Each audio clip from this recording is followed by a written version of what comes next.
Today's one of my days where I have to kind of work late, and work was being extra annoying. So, yeah.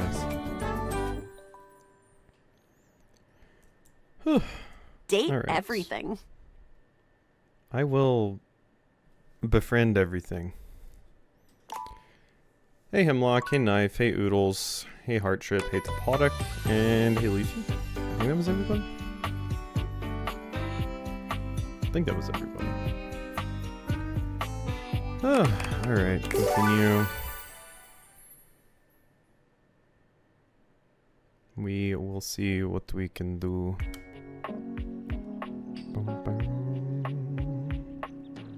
Oh my god. I'm trying to send like a final email, and I've had like so many remote desktops and stuff open, and my computer's doing a bunch of things, so it is like dying. I really wish it would just close. There we go. Okay.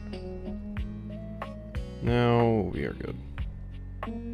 As soon as Outlook decides to stop shitting the bed. Why, God, why does Microsoft exist? Garbage company. Just die already.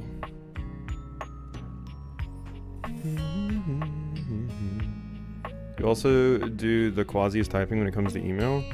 No, because I don't really respect or care about what most of the people at work think of me.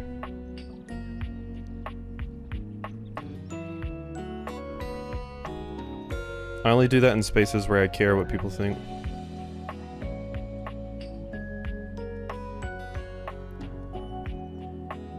Wow. I think Outlook straight up crashed. Piece of shit software.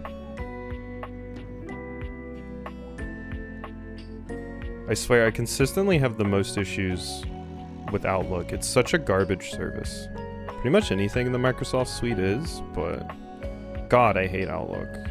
I mean, Teams is pretty awful too, but Outlook makes me angry.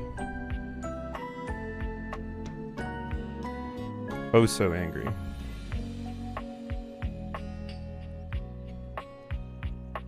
Okay, finally. Jesus, there we go. Alright, now I'm good. Now I'm good. Don't worry, Copilot is here to help. God. Don't remind me about Copilot. You saw that weird Microsoft thing in Elliot? Leafy? Wait, what? It's Elliot. It was booting up, it said powered by Microsoft something something. I didn't see that. Yeah, it was there. Weird. The Elliot game that was shown today on the Direct or whatever? Interesting. I also, before I started stream, Morgan made garlic bread and asked me if I wanted some, and I said of course. So I might mute myself and munch on that really, really quickly when one of these characters are talking. The only question is, who do I want to talk to?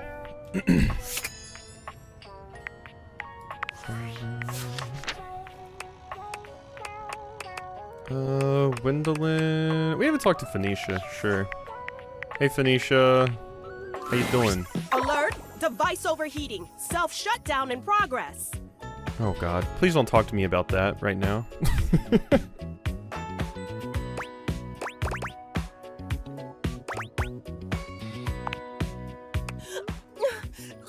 What are the signs for a heat stroke? Ooh, someone Valdivia search it.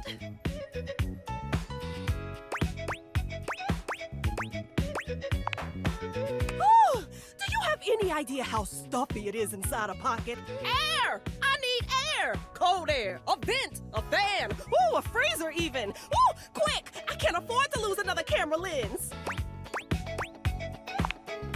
You bring Phoenicia to the refrigerator and place her in the dairy tray, like a piece of cheese. Hey, are you okay? You look like you just ran a mile. And Phoenicia's in my cheese tray. Something's up because she ain't food last time I checked.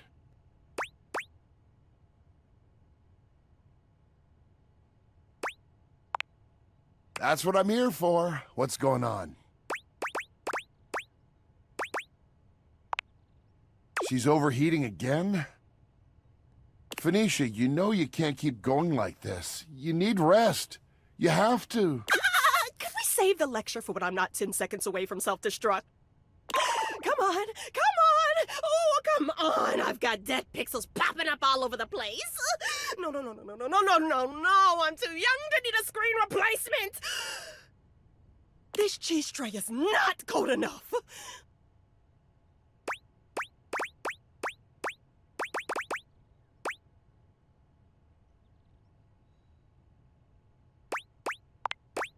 Oh, you're so thoughtful. Thank you. Wow, you, actually care, don't you? Oh my god. The garlic bread almost killed me. I was swallowing a bit of it and it choked me a little bit. But, I'm good now. I have munched my garlic bread. And drank some water after, because it did nearly kill me. Also, my god, Phoenicia, what in the world is up with you? What in the world is up with you that you're overheating sitting in a house? The only time my phone has ever overheated is if it's like I have the maps open, I'm listening to music in my car in summer. Yeah, what about us, huh? Breadless? I don't see you ever distributing snacks for stream. I don't see you ever doing that. Huh? You're always posting these pictures in your Discord and stuff like, oh, look, I'm Leafy Zero. I can make bread. And where's ours? Huh? Huh? Where's ours? I saw it one time you made brownies. None for us. Of course I do. You're important to me. You know, in my experience, humans only say that when they want something. Forget I said anything. My wires are all crossed right now. I'm just talking nonsense. Is the cold air helping? A little. And the company certainly doesn't hurt. Thanks for taking care of me and bringing me over to Freddy. Oh, the company doesn't hurt.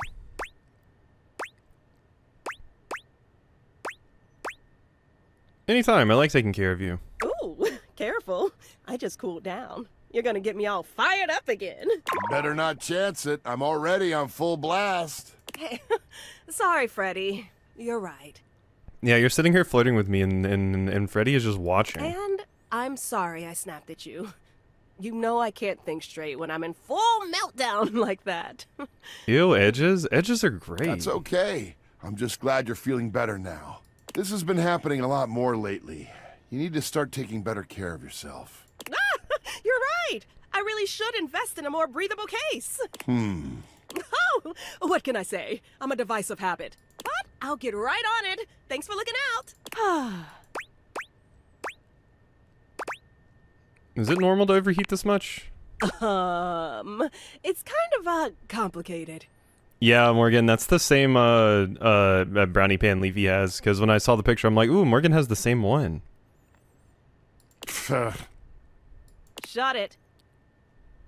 No, it's not normal. Maybe it's not your normal, but It's nobody's normal. it's my normal, okay? Exactly. And that's not normal. Thanks, Freddy. It is for me. It shouldn't be. Well, it is. It doesn't have to be.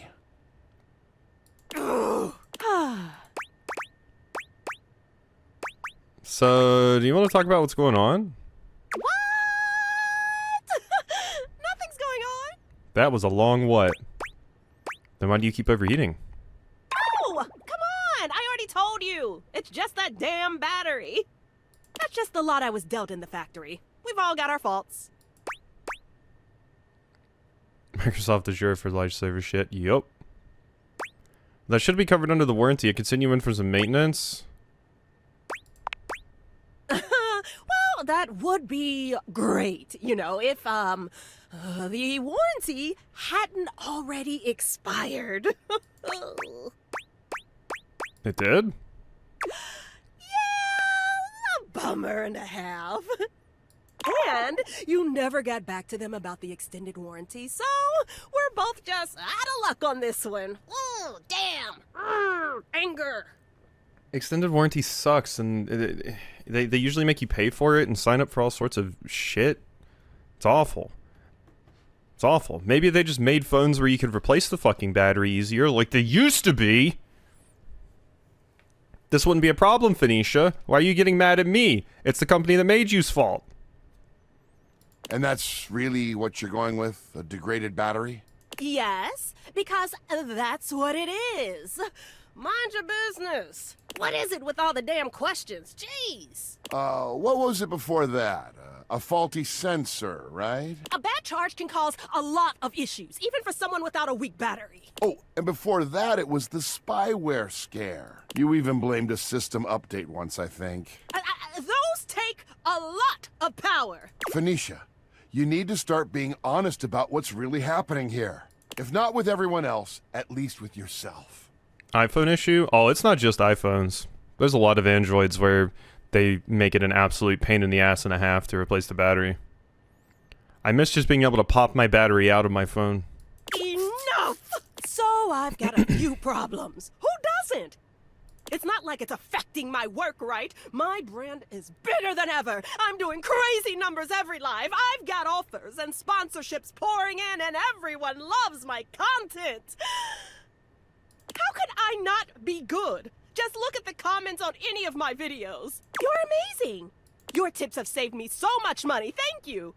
Your content is like my therapy. Yeah, but you don't owe those people all of that. Watching you gives me so much confidence to try new things. Thousands of comments just like these on every single one.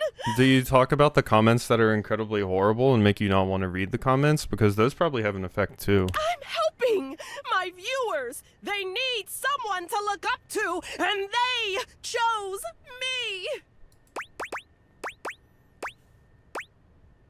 Are you? Because it looks like you're miserable. What part of wildly successful is giving misery to you? Who said success and misery are mutually exclusive? I make people happy. I make them laugh. I help them feel confident. Look at Freddy over here, still just contemplating. Probably thinking about oodles. And what do you do for yourself? I do tons for myself. I'm the queen of self-care. Like what? I do spa treatments. You know I'm all about my screen care routine. Online shopping. I gotta have the latest accessories and outfits. Do you do it because you like it or because you think you have to for your audience? Okay, well, I have tons of hobbies that I enjoy just for myself. Name one. I do art. I actually just finished a set of new home screen backgrounds, and they look fantastic. Thank you very much. Name one. Which you also put up as prints for sale in your shop. Got me there, I guess. I do photography. I'm always looking out for great shots. You know, I even started a photography club. Oh, are you talking about that video series where you give tips on how to take the best selfies? Maybe.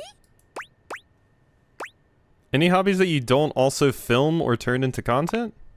Realization slowly dawns on Phoenicia. Finally, we got through to her. Oh, my gigs. I don't do anything for myself, do I? I'm a total fraud. Do you have any idea how much time I've spent telling others how important self-care is? But does that actually make you happy? Of course it does. I mean, I think it does. I'm sure it's not. I don't know. You hear a lot about your fans, right? Of course I do. Do you think I put in all this effort just for myself? So close to the point. Let's say you're doing a vid on burnout. How do you help people going through it?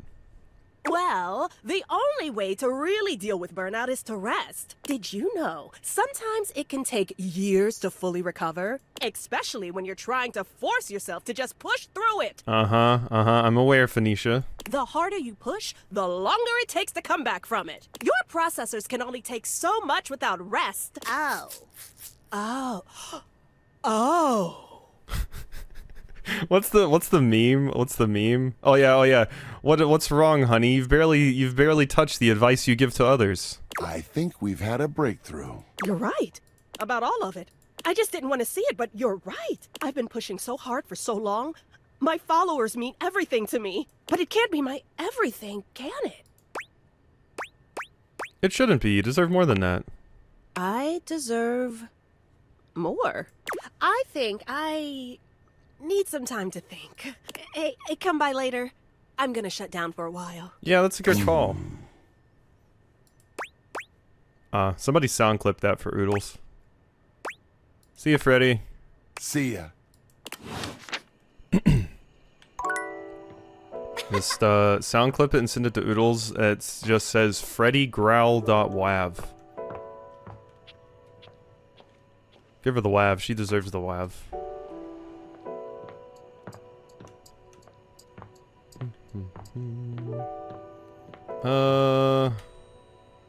Self-love books. Here's Bodhi. Talk to Bodhi. Whoa, buddy! Hey, nice to see you. Hey, Bodhi. Found your way to the office. Oh, wait, how's that computer treating you? Pretty cool, Palio. Pretty cool. Have you had some time to catch up on, I don't know, the 21st century? Calling it wave your whole life? I mean, it is a wave file. I just call it WAV because it's funny to me, because it doesn't have the E.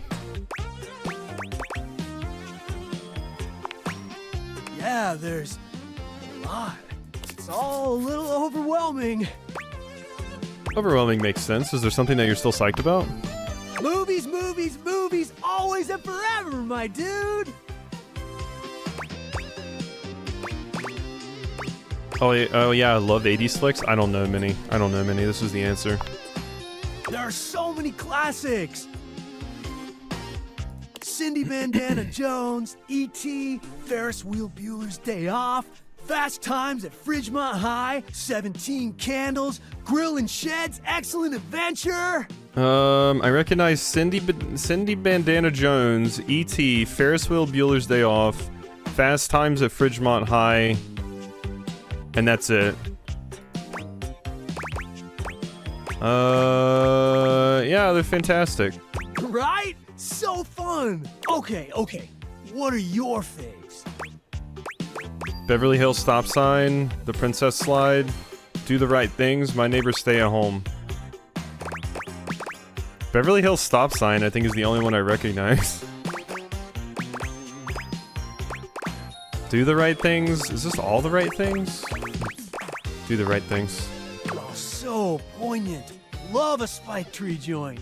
Comedy, action, fantasy, animation, drama. You got some really diverse taste.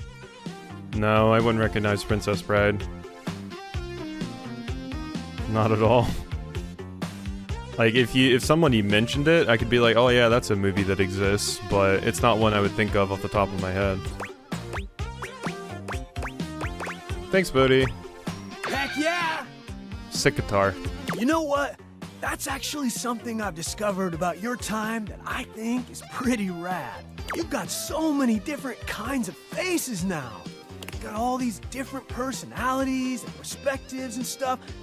I mean, we had it, kinda, but you've really just gone so much further. Black, white, Asian, Arab, indigenous. Oh, and those people with all those letters? What letters? You know, Legibitiqua. Oh.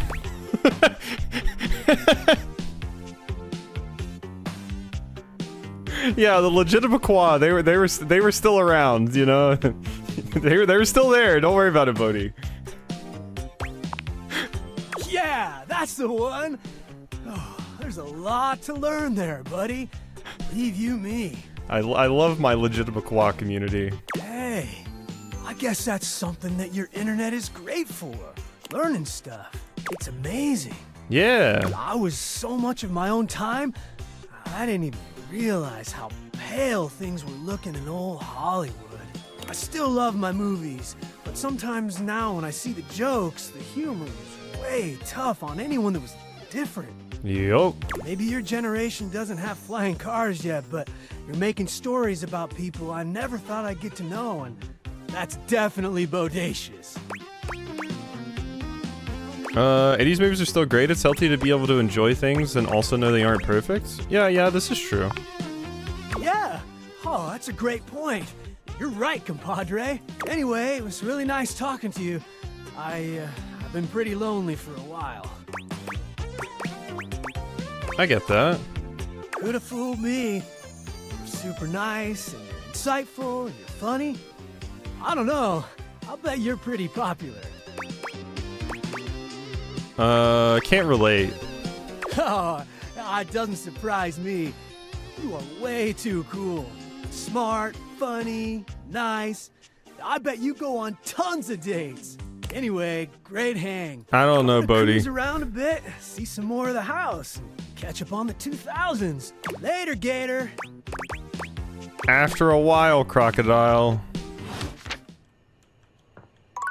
Alright, Bodhi's fun. Bodhi's fun. Oh, I have to reopen the... reopen you. Why did you close? I think there was an update. It probably closed because of the update. I think the game updated yesterday. Bam, bam, bam, bam, bam. Yeah, that's what I thought.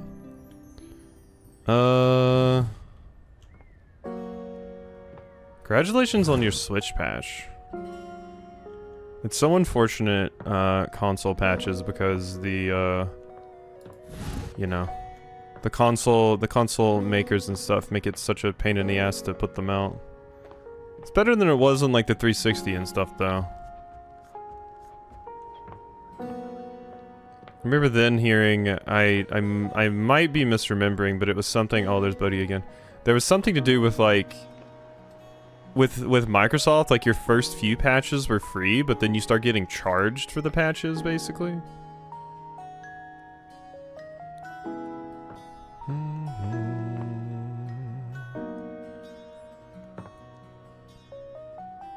Yeah, there's just a lot of approval processes and stuff that go through with patches, so like for different games it may take longer or be faster for different reasons. It also depends, like, you know, implementing the actual stuff to make the changes to console and all of that as well.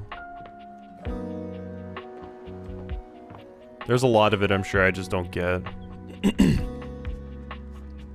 But dealing with putting something on multiple SKUs all at the same time is it's a lot.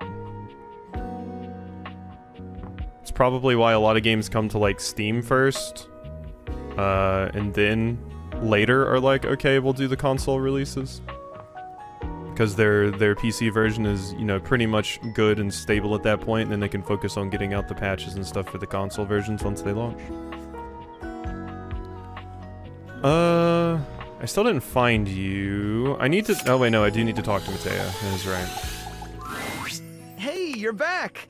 Were you able to check out that lead from Telly? Yeah, I took a look, but no luck yet. Did Telly say anything else? Not much, just that they were chasing Davy out of Connie's cords not long after Hoof saw him in the laundry. How's everyone holding up? About as well as you'd expect. I think the nerves are starting to get to all of us. If you wanted to stick around for a bit, I'm sure they'd really enjoy the company. Nowhere else I'd rather be. Well, that makes two of us then. You can say hi to whoever you like. Don't let me stop you. Oh.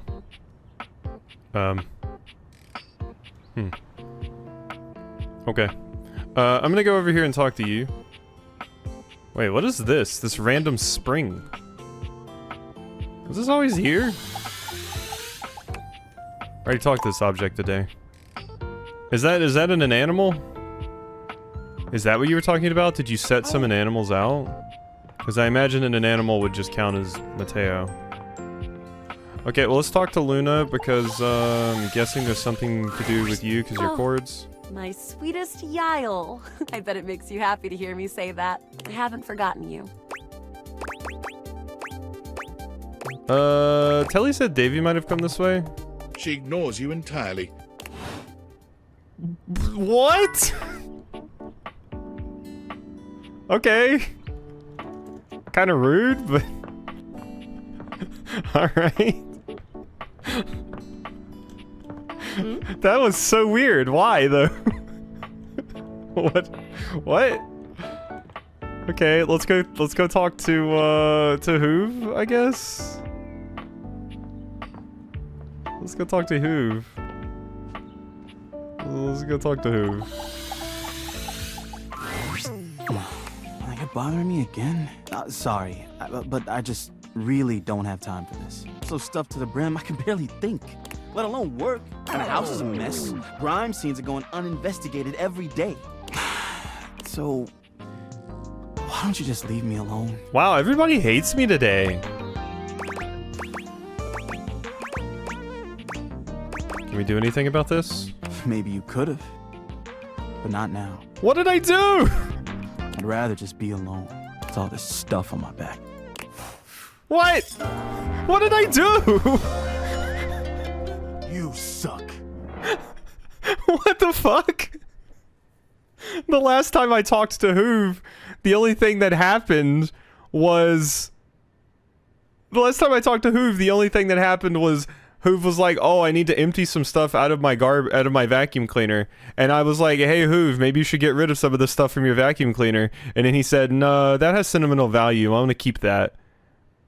And then he said, "Okay, we'll pick it up next time." And then, like, he wasn't angry. Okay, well, my smarts went up. Well, that sucked. Thanks, Reggie. Damn. Are you really bad at dating, or just happy to see me? Both. You're cute. And you're scoring some major points with me. Keep it up. Yeah, they know I'm not down to date. Looking to learn a little more about sweet Lady Hate, are you? You ever hear people say things like, "She's a cruel mistress," when they're talking about personifications of abstract concepts? Well, let me tell you, nobody ever says that about Lady Hate. Hate is a kind mistress, a loving mistress, a mistress that nourishes and blesses you. In fact, the more hate you have in your life, the happier you'll be, the better you'll feel.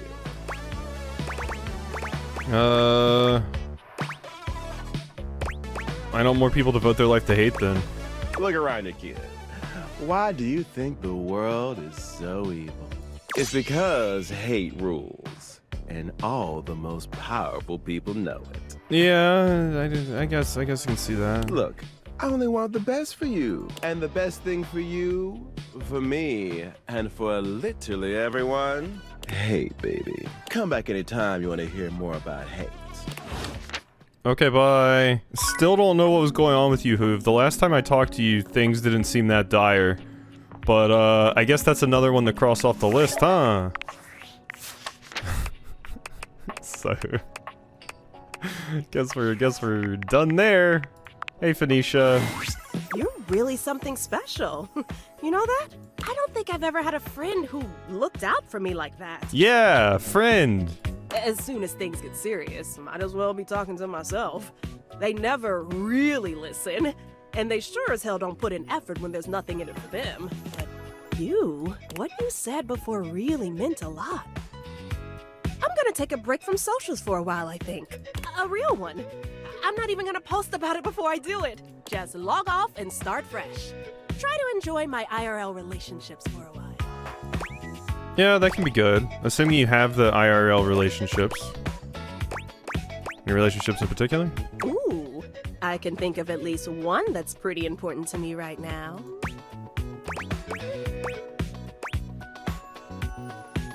Actually, this is a little spicier than I expected. Could we just be friends?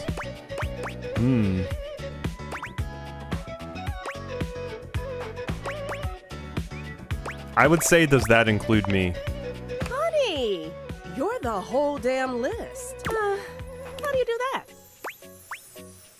Do what? The way you look at me, it just makes me feel so special, important. What can I say? I'm a big fan. You're the world famous placebook star. I'm just a big fan. No, it's more than that. That's just attention. It's easy to get an idea about someone online, who you think they are, what you think they're like. They fall in love with a performance that just seems real. Yeah, parasocial. But it's different than someone seeing you. The real you, with all your flaws and faults and wanting to know more. I thought I knew exactly who I was. But when I'm with you, I feel more like myself than I have in such a long time. Nothing has ever made me feel that comfortable. Not even my followers. When you look at me, there's no expectations. You're just here for me. That is not what I'm used to. Ugh, I probably sounded so cringe. Oh, it's sweet. All I want is to make you feel like that. You deserve to feel as important as you are. Nothing about you could ever be cringe. Are you kidding? You're incredible. Honestly, you're really inspiring. Yeah, all I want is to make you feel that. You deserve to feel as important as you are. Phoenicia laughs sweetly. Ooh, get over here, you. Yes, ma'am, as you wish. Yes, ma'am. I'm going on silent if anyone needs me. Hey, see, look. Call me anytime. We boned our phone. Apparently either Hoove is bugged or you missed too many events related to sorting his stuff. I guess that makes sense. I didn't go to Hoove too much, admittedly. Look, now nobody can say I didn't go the love route with someone this stream. Oh. Whoa, Wendling, cool it, cool it. I have bad news for ya. Oh, do you hate me too? What's wrong? The window next door wouldn't talk. Not a single word from her. I admire her loyalty, honestly. If they had asked me, I would have told them everything. You would talk about me? There isn't much to tell. You don't do anything really interesting. Fair. I let people see everything. Nothing to hide here! Either way, I decided to do the only thing you can do when you don't have information. Ask for help? No, that would be too easy. Huh? Speculate wildly! Ah, I see. Using everything that I have seen, I am sure I can put things together. It'll be like our own personal soap opera. I love soap operas. You always know exactly who hates who and why. As viewers, we get to know everything. And they had a big party last week, too. I bet that's where everything went down. Oh, it's a shame you didn't get an invite. You could have brought back great intel. I'm not going to a party. Sadly, I don't know anyone's name, so I'll have to come up with a few myself. Ooh, this might take me a bit of time. You really don't have to do this. Live a little. It'll be fun. And if you won't engage with people, the least you can do is make up what they do. Besides, it might make you smile. You do look pretty good when you smile. I don't know about you, Wendelin. I'll do it for the giggles, if nothing else. She falls silent and turns back towards her viewing of the outside world. Okay, bye. If you wanna make your fanfics about our neighbors, go for it, I guess. Have fun with that.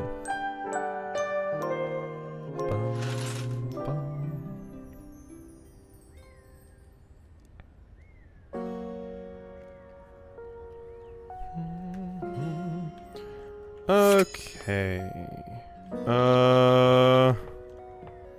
Alright, let's get into a sixth sum. House homie! Welcome back to the Adrenaline Den! You mean the closet? Closet is a location. Adrenaline Den is a vibe. Okay. We just named it. Do you like it? Isn't it a mood? It came to us in a dream. You were there too, but you were wearing a lot less.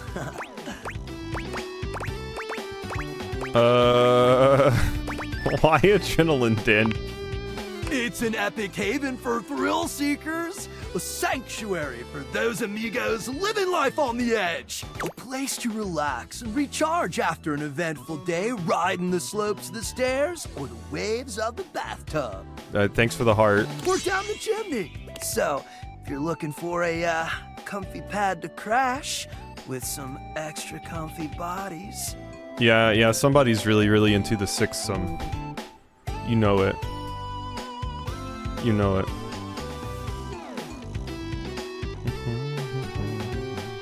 Nice polycule. I'm not about it. What about adrenadine? It's punnier. No, I don't think so. Anyway, give us 2 minutes, would you? You caught us right in the middle of visualizing success. And some other slightly naughtier imagery. Redhead is definitely the horniest one here. We sit and do it for 37 minutes every day. It's tight, Broseph! Ah, meditation! Oh, wow, weird. Your frog is gone. There must be something weird going on with the, Huh. I don't know why. That is weird.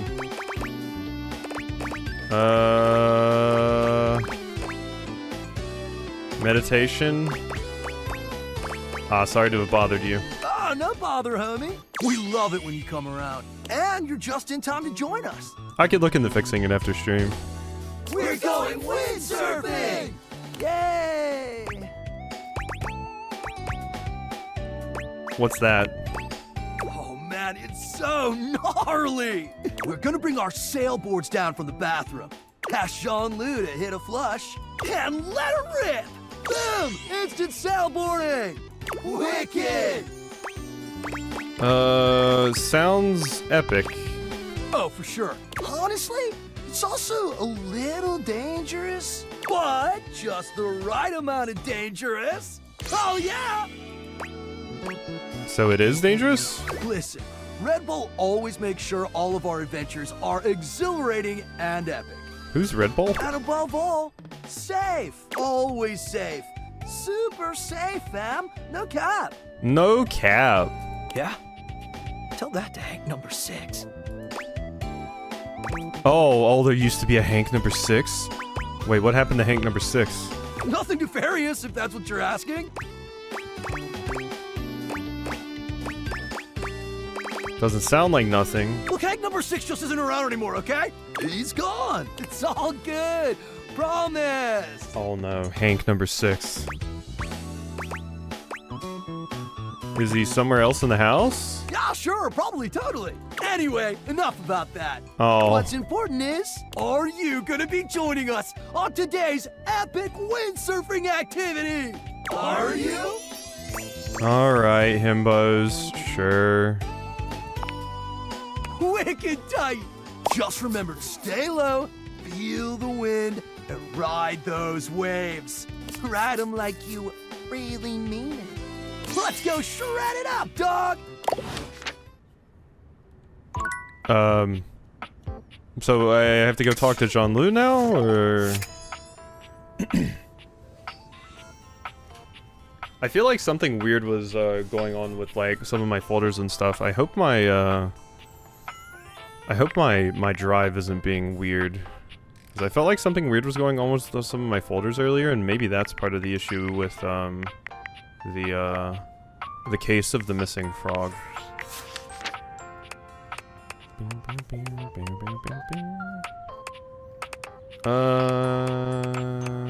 Where are they at?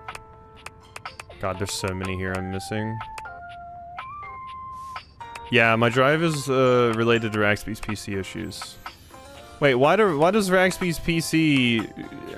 why is it connected to my PC? If you dated Maggie, we would get to the bottom of this. Maggie didn't want to date me. Maggie told me no. Come again for another adrenaline-soaked event. Okay, so they just want me to come over here. Because you fucked it? Well, guess what, Leafy? If I'm good at anything, it's fucking shit up. You know? I can investigate. I can't romance. Hey, Bodhi. Vibe, baby. Hey, man, I'm just vibing. Hey, come on over here and test my vibe. At least I'm not still default there. Yeah, you got that.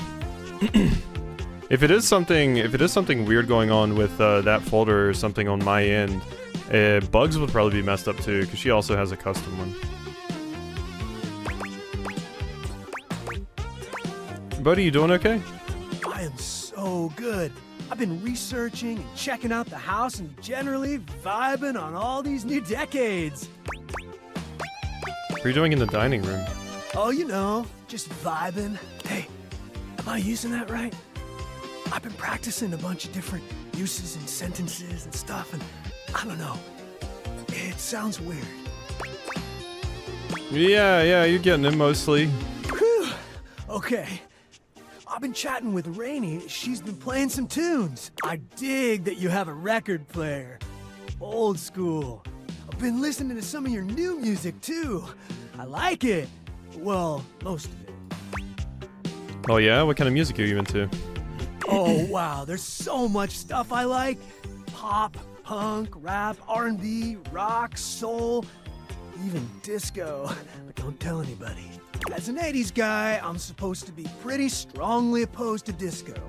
Which is dumb, because disco is so cool. Got any favorites? Well, yeah. From my era, I love Tommy Tree and Nicky Seven from Motley Crue Neck, Axl's Roses, Rick James, Richie Sambuca, Yngwie Malmsteen. Oh, and Phil Spector is like the best producer ever. I recognize a lot of those. Yikes. What? I hate to tell you this, but all the folks you just named are really problematic, Bodhi. Oh yeah, they're wild men. No, Bodhi. They're not wild. They're bad people. Oh, bummer, dude. So you met them all, and you know they're no good? No, I haven't met them. I don't need to. I know the things they've done. We don't really look up to any of the people you named anymore. So you haven't met them, but you sure? I'm sure. I think Phil Spector actually killed somebody. What? That's deep bummer right there. So that's it then. All my favorite artists are canceled? Like, they won't make any more music? Well, they'll make more music. Probably not. Oh. You doing okay? Yeah. Just a lot to absorb.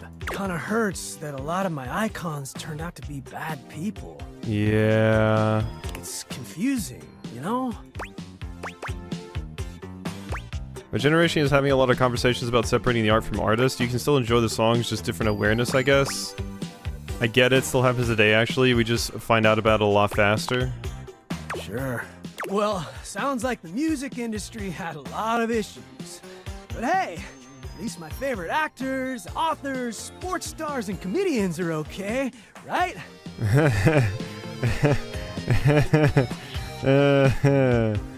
Ooh. Who were they? Mel Gibson, H.P. Hovercraft, Orange Juice Simpson, and Drill Cosby. Oh no. Oh, also, you know the thing where I said, if it's on my end, Bugs would still work, but Raxby's wouldn't. Bugs works fine. But for some reason Raxby's is broke. I'm sorry, Raxby. I'll fix it. Yeah, Mel Gibson, Lovecraft, OJ, and Bill Cosby. It's not because I hate frogs. When have I ever said I hate frogs? Frogs are great. Raxby is great. Uh-oh. What now? I'm out! I'm out! I'm out! I'm out. Nope. I don't hate frogs. I love frogs. Frogs are great. Frogs are great. Like, I'm trying to not fail romances, okay? So that I don't get canceled for rejecting people. You actually can bond with the invalid image. No. It's fine. It's fine. I'll fix it. I'll fix it. Raxp does not have to be a broken image link. It's fine.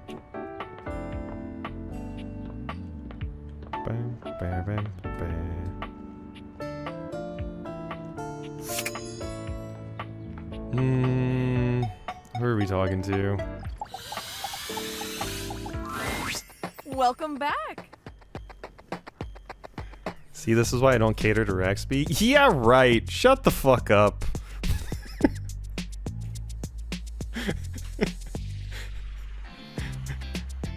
Yeah, right.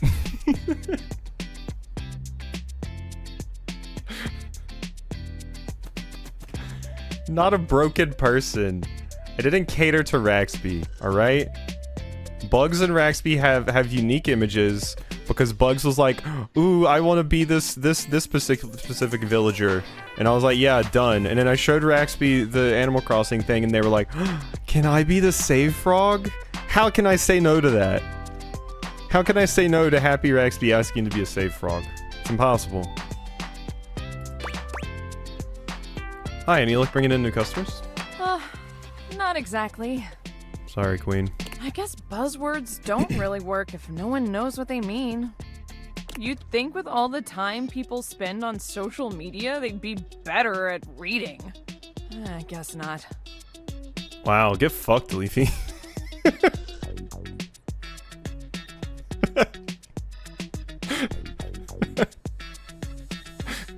Didn't you like Beverly? The save frog isn't even from Animal Crossing. It might as well be. It might as well be. It doesn't have to be from Animal Crossing. You know? But let's not talk about that. Bringing down the mood won't help bring in people either. I don't really think there's a lot of good choices for frog villagers. The only frog villager I can think of is Croak, and he's an asshole. Anyway, what can I get you? Cocktail. Excellent. So, what'll it be? Give me a Ramos Gin Fizz. You know that drink takes 7 minutes for me to shake? Good arm workout. I'm charging extra. Anyway, coming right up. 7 minutes later, Beverly hands you your drink. I want a Battle Stance Chrono for my avatar. I'll consider it. I'll consider it. Send me the picture. Everyone else has sent me pictures. Actually, I think I grabbed Bugs for her. But Raxp sent me the picture, so you have to send me the picture. And Wee Wee? I don't even know who Lily is. I should specify the only frog villagers I know are ones I've actually interacted with. So.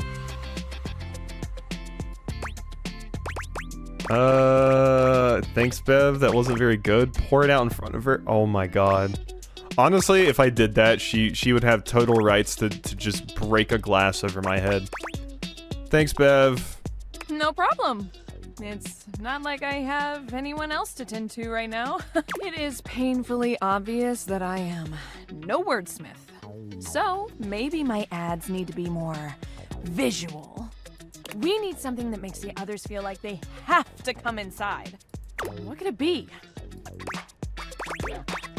We only chose one word last time. Let's choose more. A cute mascot! No, we need a cute mascot. I'm the mascot! And I'm cute! I'm the cute mascot! Right? No. We need something else. Nah, you can be the cute mascot. Just get like a VTuber model. What could it be? We choose one word last time. How about a signature drink? Oh, if this were a cartoon, I'd have a light bulb over my head right now. A signature drink. Yes. Oh my gosh. Again, it's so obvious. I need a drink that is so superbly amazing, enticing, and can only be found here. She is the VTuber? She's not VTubing right now. This is actually her. Why didn't I think of that before?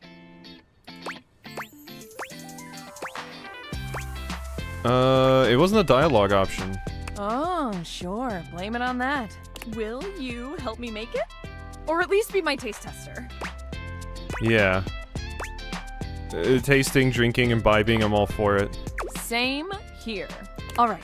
In mixology, a good cocktail needs 4 attributes: strong, sweet, sour, and bitters. In theory, as long as we have at least these 4 things, we can mix and match all sorts of flavors to create a truly unique cocktail. You can also just have the strong and bitter part and stir a nice martini, but I feel like shaking something up using juice. Yeah, thanks. I would prefer that. All right, let's do this. Hey, that's the spirits. I get the joke. First, let's pick the strong liquor. What do you think? Vodka, rum, gin, whiskey. More of a vodka rum. Vodka. Clear as day. Good choice. I'm gonna put a little bit extra just in case. Now, we need a liqueur for the sweet portion. Let's do it. Which should we use? Orange, simple syrup, elderflower, berry. Ooh, orange is strong. There's also just syrup. I'm going orange. The most commonly used liqueur, from the Cosmo to the sidecar. Yeah, they all burn. This is coming along great. All right, now we need our something sour. That would be lime. The only problem with lime juice is you gotta cut so many little limes to get enough juice out of them. Oh my god. Oh my god. Oodles, have you had an influence on Beverly? What did you do to her? Did you sit her down for lunch and start talking about it?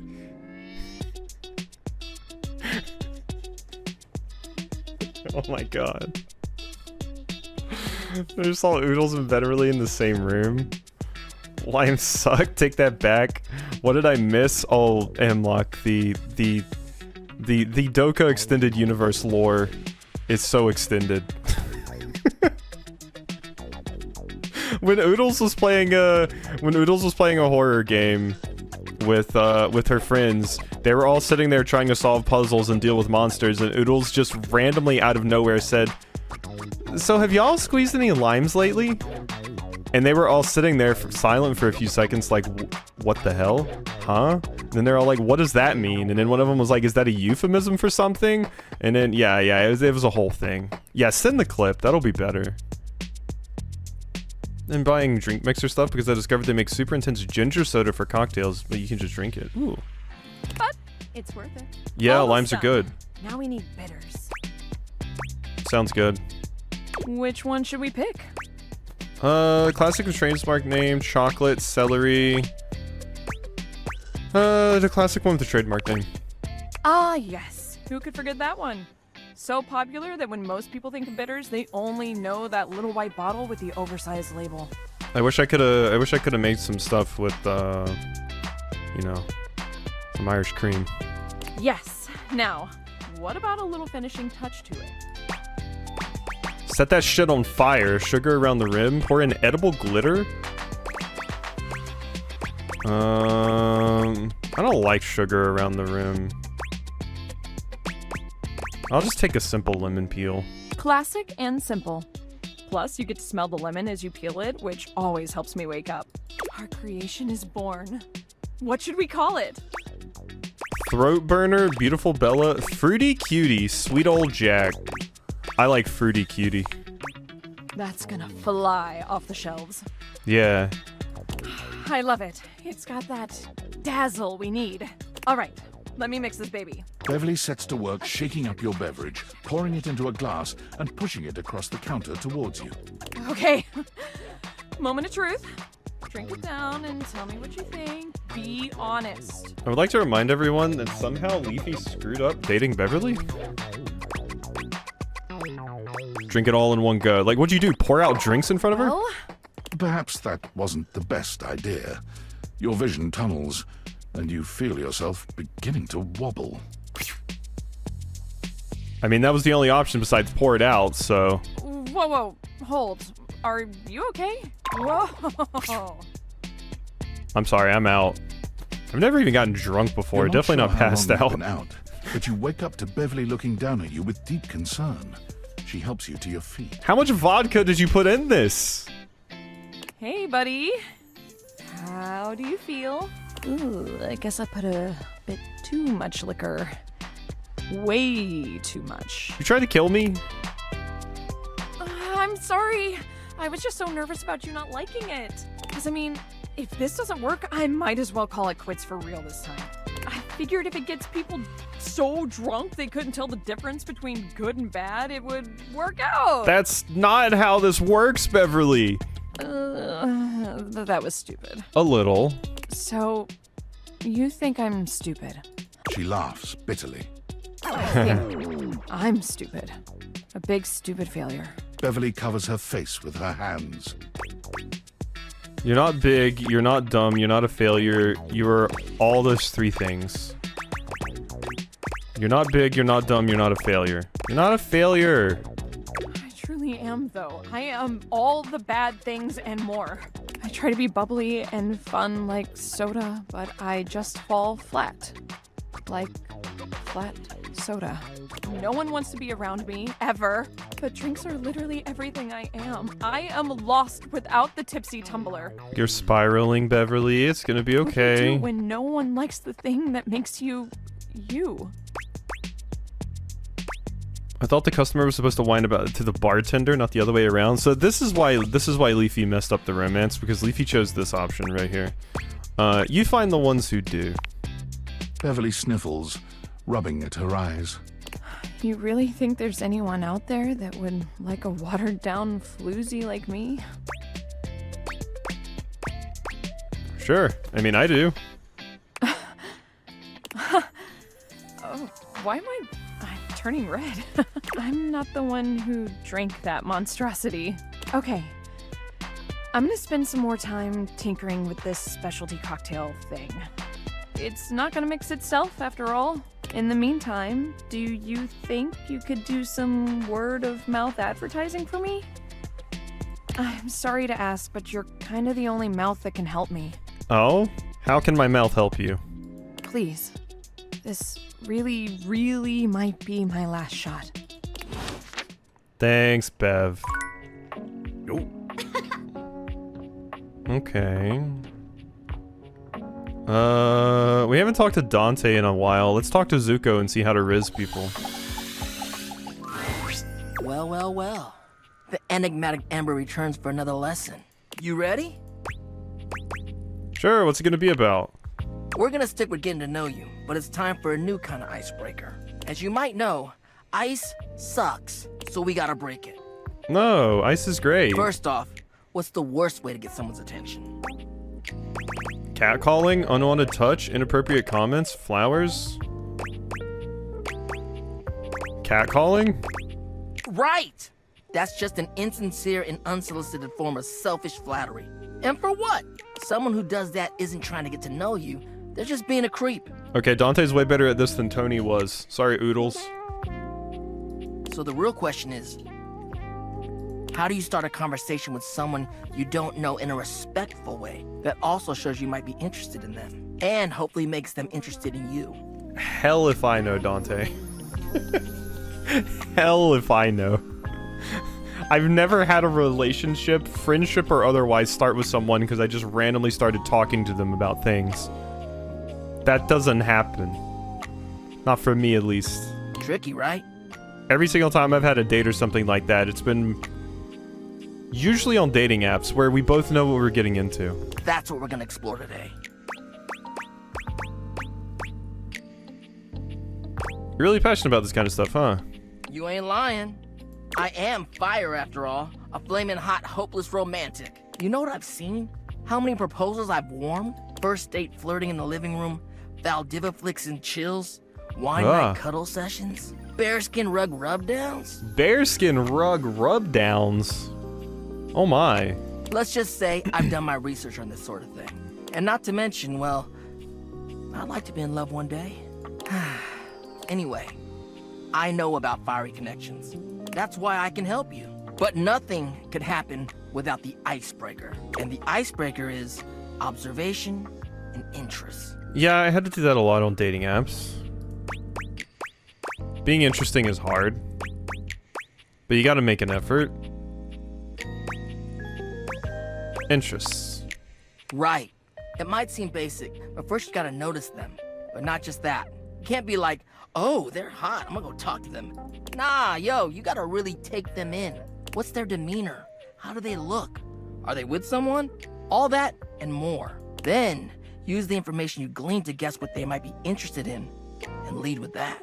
I don't know. Oodles told me you just walk up to the refrigerator with your tongue hanging out. Being interesting is just about having interests. Yeah, having interest is important, but also having the ability to actually like talk about one of those things with someone in an interesting way is big too.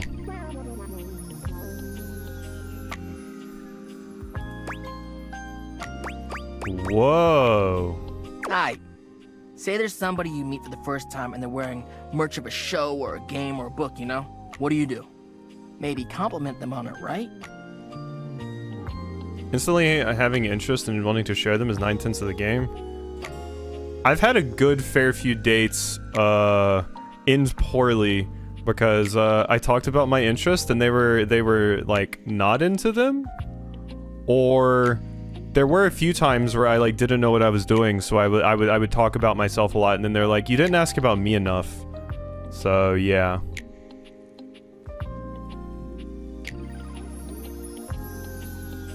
But what could you immediately follow that compliment up with that's even better?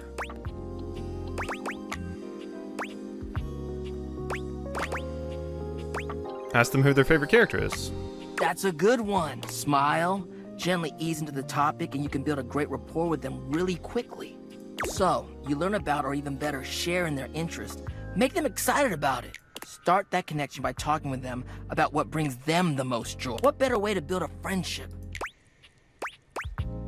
Nice, that makes a lot of sense. Yeah, see, Dante's talking about building friendships, not relationships. Dope. You get it then. You gotta communicate, you feel me? Let's go to phase 2. Alright, so you made it past the icebreaker. Now you're vibing a little. They mentioned they're going to a concert of one of your favorite bands. What do you say next? Oh, absolutely not that I would love to go see them. Lucky, you got an extra ticket? Music is for dorks? Oh man, I love them. Are you going with any friends? Oh god, I wouldn't be able to say that. I would be like, oh, that's cool. I'm really happy for you. That's super cool. That's what I'm talking about, playa. Keeping it nice and casual and taking an interest while showing interest. Smooth. If they say no and they don't really have any friends who are into this band, let them know you might be down to go if they want company. If they say yes, maybe just tell them you're stoked for them. Don't want to seem pushy or self-inviting. Get to know them before getting too personal. You know, build up to it. Maintain that good balance of digging somebody, learning about them, and gauging their boundaries.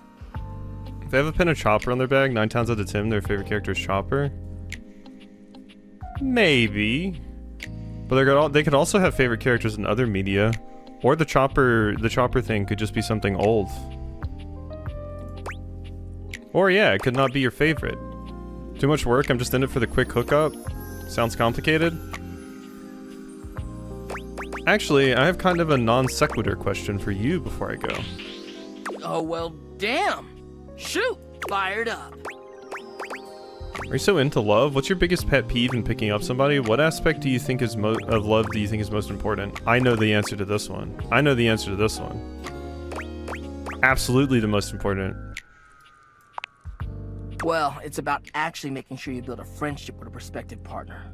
Humans are out here getting into situationships and they don't even think about actually accepting their partner for who they are. Like, no, you ain't gonna change a person to your whims just because you think they're hot and want them. You don't get to change how they are to suit you. Damn straight. Don't just try to make someone into something they aren't. Yeah, you need to be able to be vulnerable with your partner. Even though your attraction is often what leads us to talk to someone for the first time, it only goes so far. If you want a long-lasting relationship that is sexy and mutually fulfilling, it's about the personal trust you build with them based off your mutual friendship. Yeah, okay, Dante knows what he's talking about. I was just going to say communication, because being able to communicate things with a partner or like friend or anybody and actually be vulnerable with someone and talk about the hard stuff is incredibly important, and usually makes you feel more comfortable with each other. That, to me, is the most important thing. Thanks for speaking from the heart, Dante.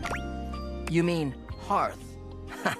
Oh, shit. And puns? Okay, Dante's scoring a lot of good points. Thanks for the chat. I'll see you at the next lesson, huh? Dante's making some strong points. Can someone order me some burn heals? Please? Or the fire resistance potion with the flame atronach meme that was going around a bit ago? I need some of those. Don't ask. Little do you know he's doing his Riz lessons on you? Well, it's working. It's working. Shit. It's not hard. It's not hard for me. It's hard for me to Riz, but not be Rizzed.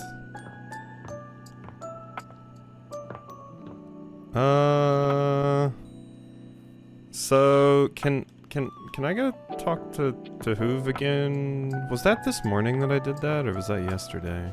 Because I still need to ask Hoove about the animal. Oh, you again. Gotta say, you aren't really my type, as a lover or a friend. Oh my god! So long. Okay, so what do I do about the,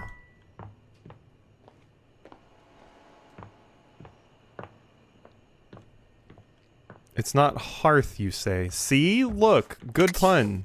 See? Puns are great.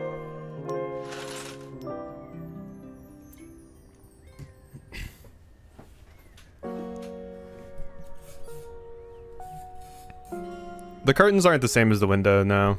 Curtain rod are different. I do need to talk to them again. I'm just trying to, like... Rather than just go around talking to a bunch of random people, I'm trying to laser in on a few, finish their story, and then move on to something else. Hey, compadre. Whoa, is that bedroom Bodhi I see? Yeah, bedroom Bodhi. I sound like a superhero. It's peaceful in here. I can't realize any because I think Hemlock said that every one of them needs at least like 100, except for like 2 of them or something. 2 of them I could have realized like way earlier, but yeah, most of the others require like 100 stat. I don't have one of those yet. Bodhi looks off into the distance somewhere. He's clearly not his usual chipper self. I was wondering because windows wear curtains. Yeah. I was thinking it was interesting that Windolin has curtains. You seem lost in thought. I've been thinking a lot, my dude. About a lot of stuff. Okay, it's like this. Nostalgia is a powerful thing, right? You for sure don't think while something is happening, whoa, I'm gonna miss this. I mean, sure, you might realize it's good, but you don't always realize that it's also finite. It's gonna end. Every moment ends. Yeah, Bodhi's kind of a vibe. It might be kind of a big thing to grasp the meaning of the era you live in, or the impact it might have on the world and your soul. I should know, amigo. I'm the 80s, and just look at me. Sure, people remember me fondly because of the style, music, media of the times, but I don't know. Are they remembering the real me? Or are they remembering and longing for who they were then? Think about it. Reaganomics, the hole in the ozone layer, Oh God, Exxon Reaganomics. Valdez, the Challenger, Chernobyl, the war on drugs, Central Park 5, the Iran-Contra affair, AIDS, for God's sake. That's all me. That stuff was a pretty big downer. Definitely doesn't sound like stuff to miss. Yep. I'm just feeling like maybe I wasn't as great as I thought I was. Bodhi, every decade is a mess. Nothing is perfect, but that doesn't mean it doesn't have merit. People remember you for good things too. Oh. Okay, so here's the love route and stuff. Every decade's a mess. Like what? Oh, I don't know. How about the fall of the Iron Curtain, computers, mobile phones, the internet, video games, and so much? Bodhi, you're amazing. I've never had a friend like you. I mean, I've never had a friend from the future before. You've literally brought me out of the past. How cool is that? Because of you, because of what I've learned, I feel like I could actually have a future. Well, you are the 80s. Yeah, I can only be who I am, I guess. Which means you could also be the 2080s. What? Yeah! I guess that's right, isn't it? The 2080s, huh? Oh, wonder what that'll be like. I don't want to think about it. You think they'll still have time capsules then? Oh, dude, maybe they'll be made out of some crazy futuristic polymer or something. I'm just hoping for less spandex and neon. Looks like we'll find out together, compadre. Ah, so tubular, friend. Bodhi's great. You rock, amigo. Bodhi's great. Look at my star getting filled up. Super full. Bam, bam, bam. We got distracted with polio too. Yeah, and measles becoming endemic again. Don't forget about that.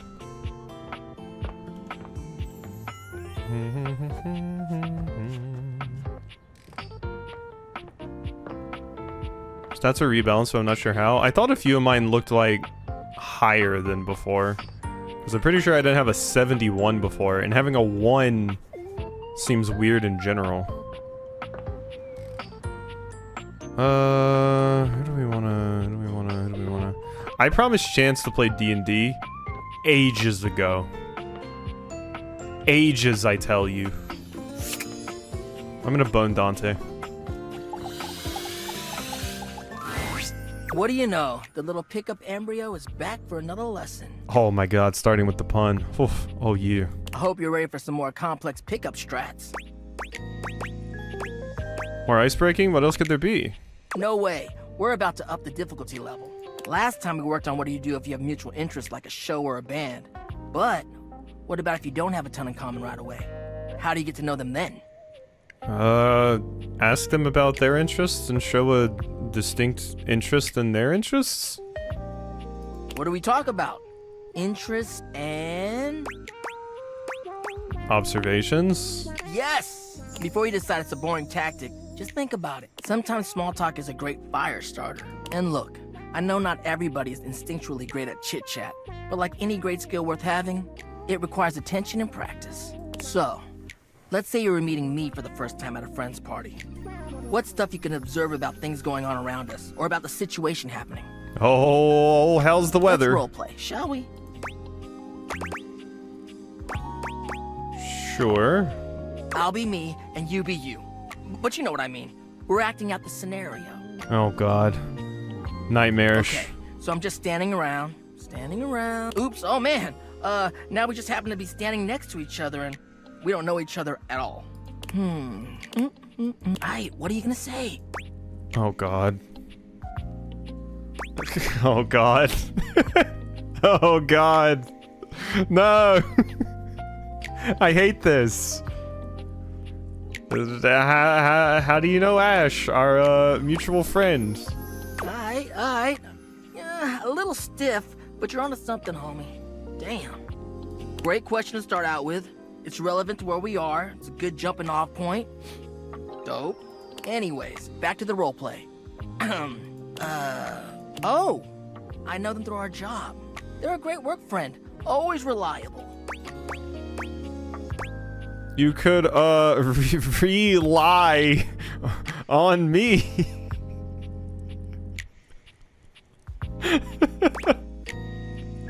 Oh god. What do you do at the office? Do you enjoy it? Perfect. you're showing an interest in what they do for a living or whether or not they actually like their job. At least you're learning more about them.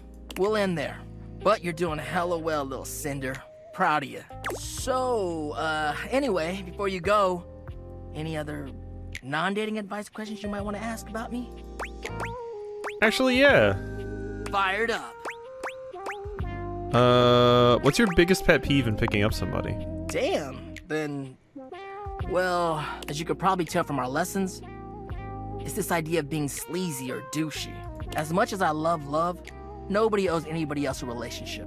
That's the biggest thing. Damn right. You can say all the right things to somebody, but it means nothing unless you actually get to know them. It's the real jerks that don't bother with that and say whatever they can to get what they want.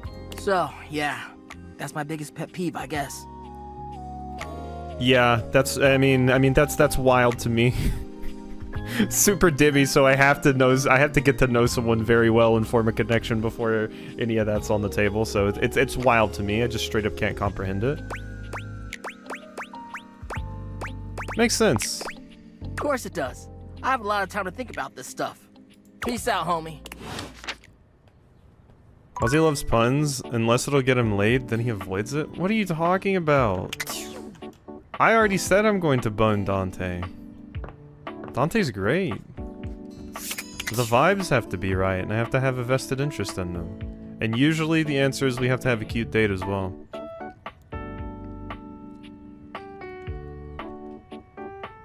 Don't be mean to Raxby's chat avatar. No, don't stop chatting. Don't let Leafy bully you. Don't let Leafy bully you. Yeah, speaking of toxic relationships, toxic relationship advice, let's go talk to Tony. Hey, all this talk with Rainey got me thinking about my favorite kind of music. What kind? Rock music. Believe me, I know about rocks. You don't work construction and not know your rocks. I mean, on demolition sites alone.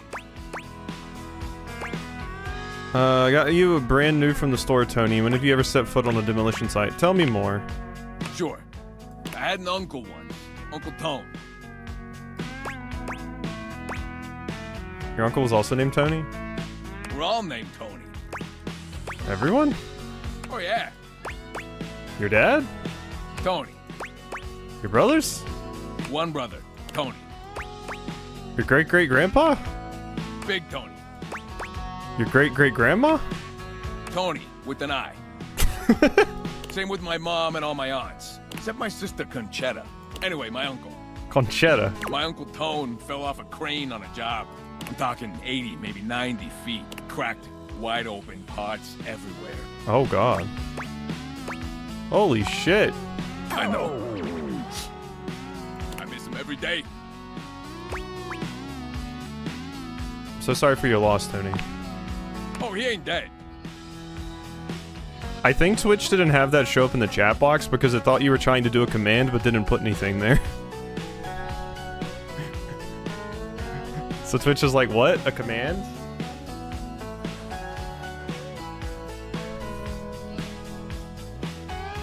There you go. See? Has a little exclamation point over the broken image. Your bastard's retired in a basement somewhere in Poughkeepsie. Disability. What are your feelings about me? Hey, listen. Yeah? Look, I've been doing a lot of thinking lately. Ain't a lot of folks in my life brave enough to keep it real with me like you do. I'll get the frog here. Not sorry, Leafy. Unlucky again. Just got the same bear. I really don't know what's going up with that command. I'll look into it at some point. I'm not saying I'm wrong or whatever, because I ain't. But I could use someone like you in my life. Alright, Oodles. Kick your feet, giggle. You're dependable.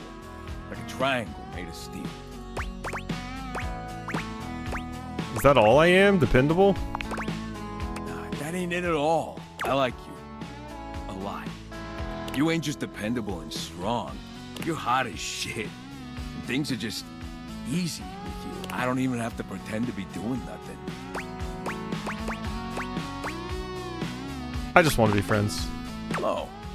Well, I guess that'd be nice too. Now, friends like you are in real short supply. Put her there, then. He holds his hand out to you, and when you take it, he gives you a firm, confident handshake. It wouldn't be right if I didn't piss everyone off with their fix. Okay, fine. I tried with Freddy, Oodles. Glad we can be cool. Of course. Tony ain't no creep. Now, if you ever want to sign up for my friendship seminar, I got plenty of great advice for you there, too. Later, Tony. You'll be back.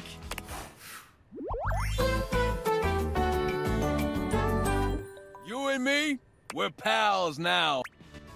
I tried with Freddy, though. That's what I mean. I tried. An attempt was made. I think the way they changed the stats, by the way, I don't think the stats go to 100 anymore. I think they max out at 80. Yeah, exactly. I'm just done with blueprints. Sorry. Can't handle it. Oodle said I'm out. Look, I got with Phoenicia. I got with Skylar. Somebody really liked Skylar. Nish liked Skylar. So Nish doesn't hate me. Nish was fine.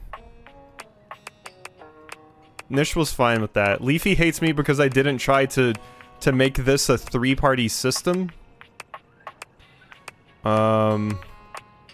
Shelly.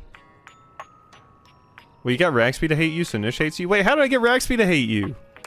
Or hate me? I can't help that their image messed up. I got with Connie. Connie's cute. Connie's cute. Gaia. You got all these people. You killed my safe frog. I did not kill your safe frog. There's something going on with my drive. My drive may be dead or something, or dying. I don't know. I don't know. I didn't do anything to the safe frog. Realization recipe. Oh, and like one of the characters. You click here. Oh, okay, so maybe 90's the max now. Nope, 100's still a max. Never mind. I need big poise. Whoa. And on the stats screen though, it looks like it only goes up to like 80. If we look here. Cause that's like pretty maxed.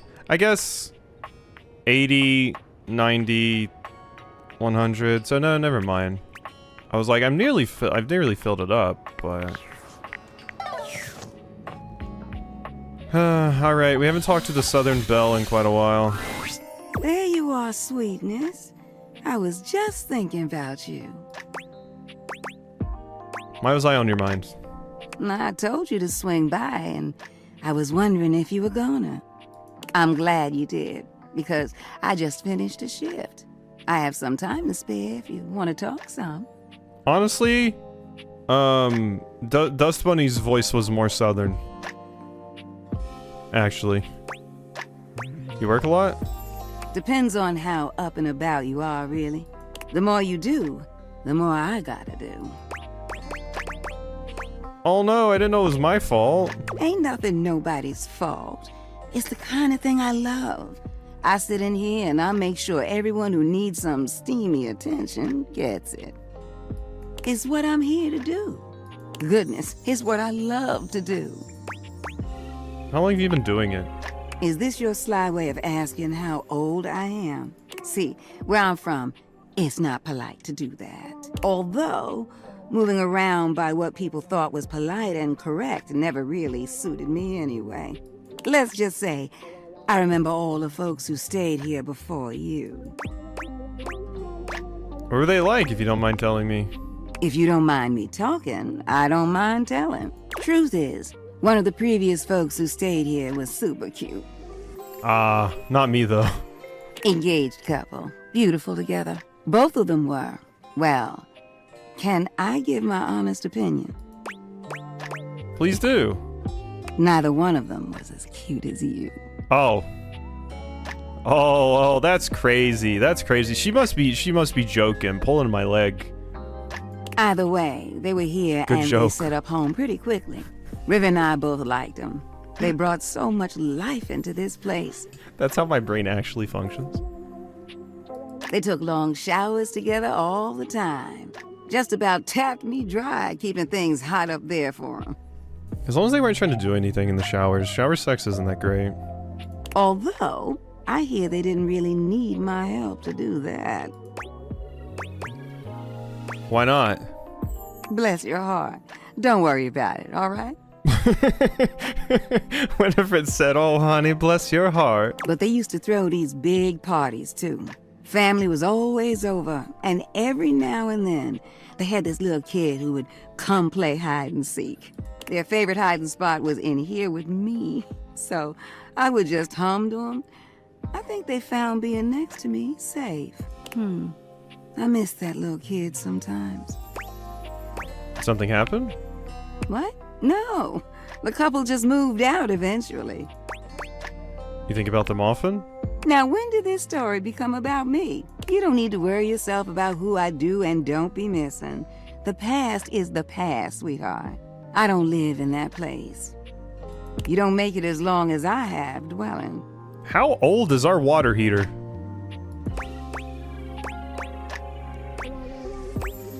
You sure do remember a lot of the past, though. There's a difference between knowing your history and living in it. Besides, you saying you didn't like my story? I liked it a lot. Well, good. I enjoyed telling it. Which reminds me of this one time where... No, you know what? I'ma wait for that one. You wanna hear more?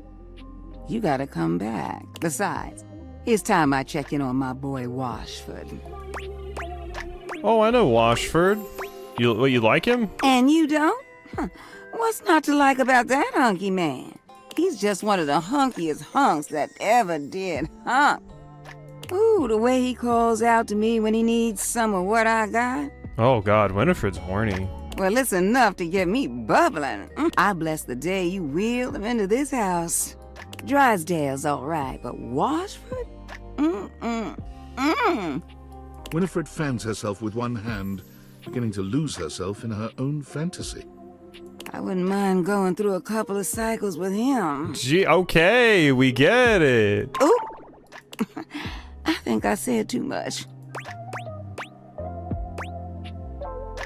Are you sure Washford's available? Drysdale might have that one locked down. What? They got a thing going on? What kind of thing? Like, do you know the definition of this thing? I mean, I am talking about Drysdale, but they're just stage partners, right? Winifred lets out a sigh, shaking her head. Look at me, just as lost in thought as I want to be. Don't mind me, darling. Sorry for thinking out loud. Well, I think we better wrap this up for now. I got a social call to make. Thank you for listening to me spout about nonsense.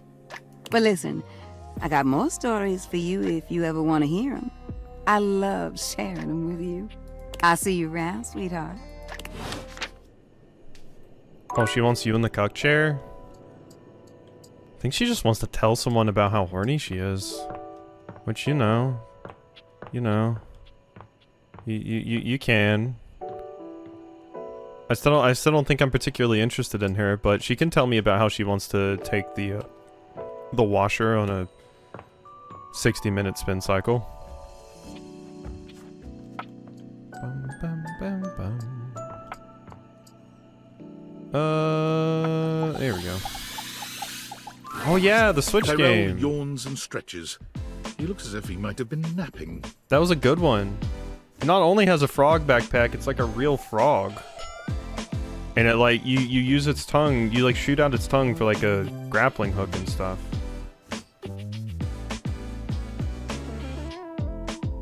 What time is it? Did I oversleep? It's nice of you to come by when I'm off peak hours. Sorry that my shelf isn't more done up. I'm not much of a guest towel, you know? Quasi was supposed to tell you about the game, but Quasi hates frogs now. When did I say I was going to be like, oh yeah, I'll tell Raxby about this game? When did I say this? I never said this.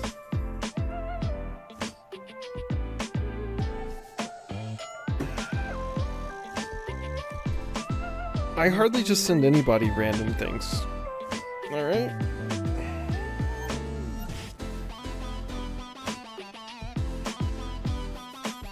Because you catered them with the Safe Frog avatar? Just my Leafy catering? You never asked! You gotta understand, my brain will allow me to send someone an unwarranted message like twice a day before I'm like, I'm annoying this person, alright? I have a strict, what do I call it? Not a quota, a limit that my brain will allow.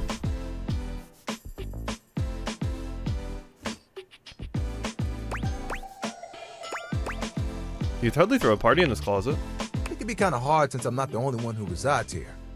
Still, I'm content with using the time in here to think of ways to fold my fabric friend into new shapes. Which, since you came by, you get to see my newest... Oh, I never know what to call it. Creation? Formation? Design? No, still sounds too stiff. Oh, how about this? Let me introduce you to the newest iteration of my buddy. Hydrate? I will drink.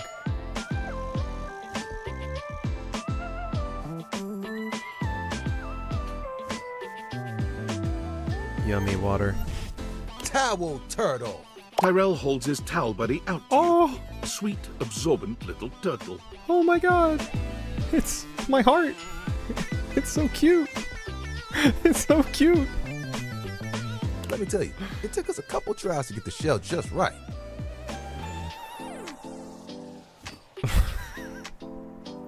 Riz? Riz the next person you talk to after Tyrell with the goofy voice? Oh, hey, Oodles, you came back at a perfect time. Next person I talk to after Tyrell. Okay. But it was worth it. You're really good at this. Maybe this could be your career. No, don't make it into a career. Is this what you want to do with your time? And you do better? Oh, I see how much you look at Phoenicia. I didn't mean it in a negative way, but the other one I didn't want to seem like I was encouraging you to workify your making towel animals. This really is just a thing for me. A way for me to express myself. That's what I was going for. Plus, me and my buddy have a special bond. Why do you keep them around? They've seen me through a lot. Oh, I get that. Remember when you got me from that thrift store? I was wrapped with my towel buddy. I remember you saying it was as good as new. Well, let me tell you, I've seen some massive spills in my day. Things you wouldn't believe. Did you know what pasta sauce can do to grout? It ain't pretty. Pasta sauce grout? Oh my god. I didn't have to take on the task alone. Nope. There was a team of us, all dedicated to helping keep things nice and dry. I was happy to be with my friends, working together. Hell, we used to hang out at the bathroom bar most nights and just chill. Sounds like a nice way to relax. Oh, it was the shit. Hanging out with people who get what you do, nothing like it. Towel buddy over here would do tricks, turning into different things, making us laugh. Every colored towel you could think of, all in one place. And the linen closet? Always a party.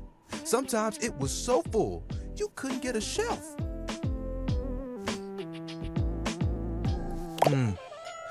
Those were the good times. Yeah, cater to Leafy with that line. I see. They're teaming up, I see. I feel a twist in the story coming. One hell of a twist. It was a day that will go down in infamy. It was spring. It was raining something crazy. And our owner had their grandkids over. Oh, that's cute. Ha! Cute ain't even the half of it. All 7 grandchildren came over. Oh, God. All 7 of them decided to play in mud. Oh. Oh, no. Oodles, close your ears. When they came back in, they just started snatching my friends from the closet. Towel buddy and I just watched in horror. Oh, they took them all one by one, but me, I was on the bottom. I just saw it happen. Oh my god, you have towel survivor's guilt. Oh no. I whispered to myself, some tough towels. They'll be fine. When they came back from the laundry room a few days later, it was too late. They had become... He pauses, as though overwhelmed by the horror. I feel you, Fred. Rex! What? Not rags. Rex! You've got to be stain resistant to stay in the game. I'm so sorry, Tyrell. That grape juice, you can't let it stick to you. You hate my house. Every single dog has a towel has a dog chew on it. Let mud stay on a towel for days? Oh, it can be too much. I know that if Washford and Drysdale had been there, it would have been a different story. I could have saved a few of them before the stain got in too deep. The way they were treated was way too much for them. When the rest became rags, our old boss wanted a completely new set. He saw that I was still strong and decided to donate me. Were you scared? I was not scared. It was a hell of a disaster. But I had my little buddy with me. We kept each other company, and I knew I would make it. I'm resilient. It's in my fibers. Can I see your hand? Oh? Why do you want my hand? You're looking at it. Hand holding content. Here you go, everyone. Close your eyes. You extend your hand to Tyrell, and he takes it, his touch gentle and unassuming. When you touch me by my hand, what do you feel? That spark? You felt that too? Oh. Oh. Hi. He's just pulling a little bit of the towel back there. I don't think it's just static electricity either. But there's something else. Feel the texture of my hand. The way I'm made. Hopefully you're not a microfiber towel, because I hate those things. Soft but sturdy. Hard-working, yet comforting. I'm warm. Very, very warm. You noticed that? And my little buddy here helps me channel all those bad things into a way I can express my emotions. All that to say, I'm premium. That's why they call me the Lord of the Rakes. Oof. Oof. I'm down for puns, but damn, that's one. That is a pun of all time. You get it? I'll let you have that one. It's a good one. I know. After all that, you still want to do the same work? Well, you want to know a secret? Yeah, that one was rough. Of course. Picture it. The music of summer playing over a speaker. Perhaps a Bluetooth. The smell of sea salt and tight canvas in the air. Don't say Bluetooth when Raxby's around. To your right, one of those tall lifeguard stands that someone in bright red shorts sits on. To your left, a couple that most likely had an argument in the car. They both try to make the best of the day. It's super awkward. And there I am with you, stretched out in the sand, a giant umbrella behind us, blocking out the sun. I don't really like the beach, Tyrell, to be real. And us just chilling. Can you guess what I want to do? You want to be a beach towel? Ding, ding, ding. That's right. Beach towels have it made. They just lay in the sand all day, taking in all the sights. Yeah, and people lay on them? Is that where you're going with this? At night, they get to sit next to a fire and listen to someone play one of 3 songs they know on the guitar. I'd still get to dry people off, and the sun would help me do my job better. And who could ask for a better view? Clear blue waters, open skies. My towel buddy could be there too. Oh, I could fold you into a fish. Or a seagull. I don't think I want to be folded. That means I'd have to leave the house. Would you want me to go with you? Oh, of course. We'd have to go together. Just promise me you won't get mad if I track sand in the car. It's kind of a hazard of the job. No, it's fine. I have one of the removable plastic trunks, so I can just remove it and toss the sand.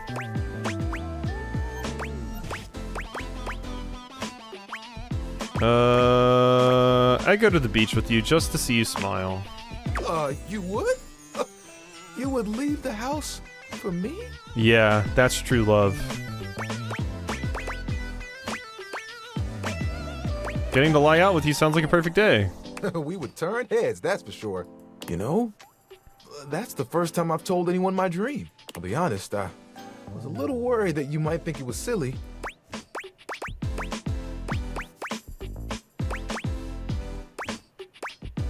I don't think it's silly at all. What do you think? I think it's absolutely awesome and we'll make it happen one day. Yes. Though remember, no promises about tracking sand into your car, okay? That's fine. You're the best, you know that? And think of all the sunsets we could watch together. You and me, cuddled up real close. Oh yeah, Tyrell's coming on It strong. would be like nothing else mattered. Even if it was just for a few moments.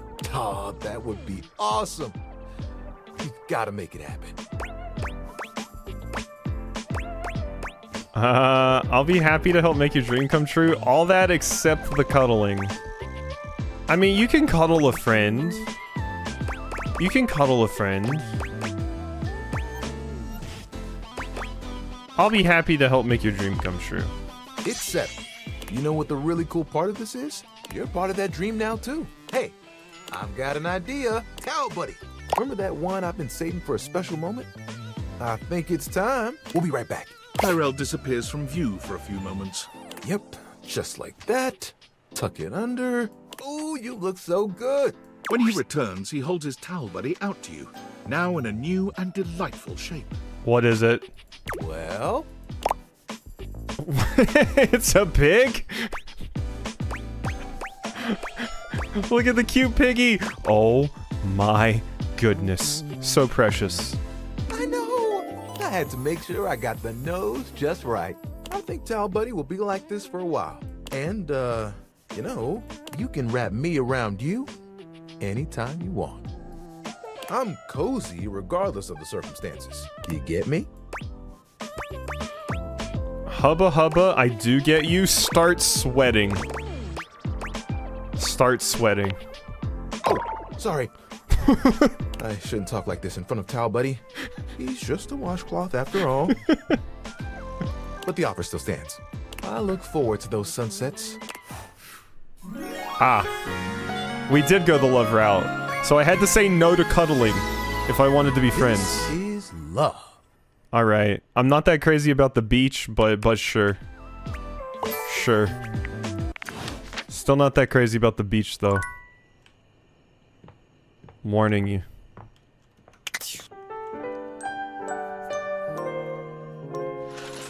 Tyrell's was pretty fast. I hadn't talked to Tyrell that many times. Okay, Goofy time. Yeah, I think I know. Who? Alright. Alright, what do we think? Do we rizz up Dante? Or do we go do Chance's event and have an entire session of D&D in Goofy voice?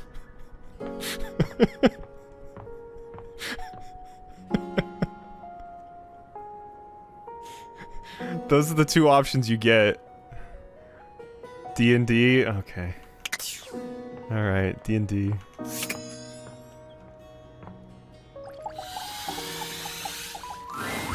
My master of the mystics! You have appeared before me as you had promised.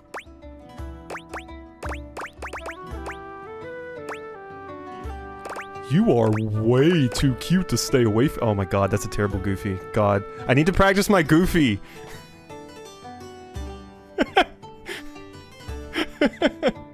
Chance's event is long. Oh god, yeah, that was big. That was Big the cat. That was Big the cat.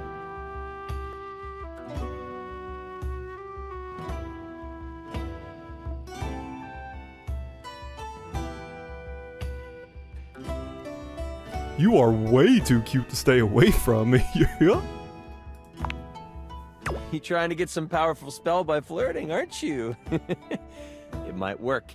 Keyword might. I'm so glad you're here. I knew you wouldn't let me down. I rolled a crit on my insight check of you. Yeah, I might mute myself and have some practice. Try it in Gorsh Sora in the beginning. It might help. Gorsh Sora. Before we start, here's your character sheet. You will be playing the mystical enchanter by the name of Dewey Day Seymour, a hapless apprentice studying at the Arcana Mystica of the Bookshelf Bluffs. I can't tell you how much I appreciate the name Dewey Day Seymour. Looking at your character sheet, you will notice that you only have 40 health. Don't worry, it won't be that bad.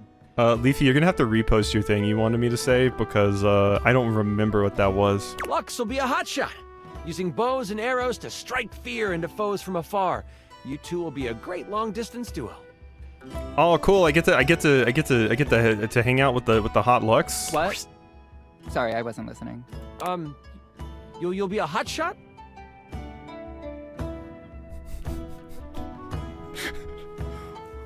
Oh gosh, gulp. Is that your D20 Ussie?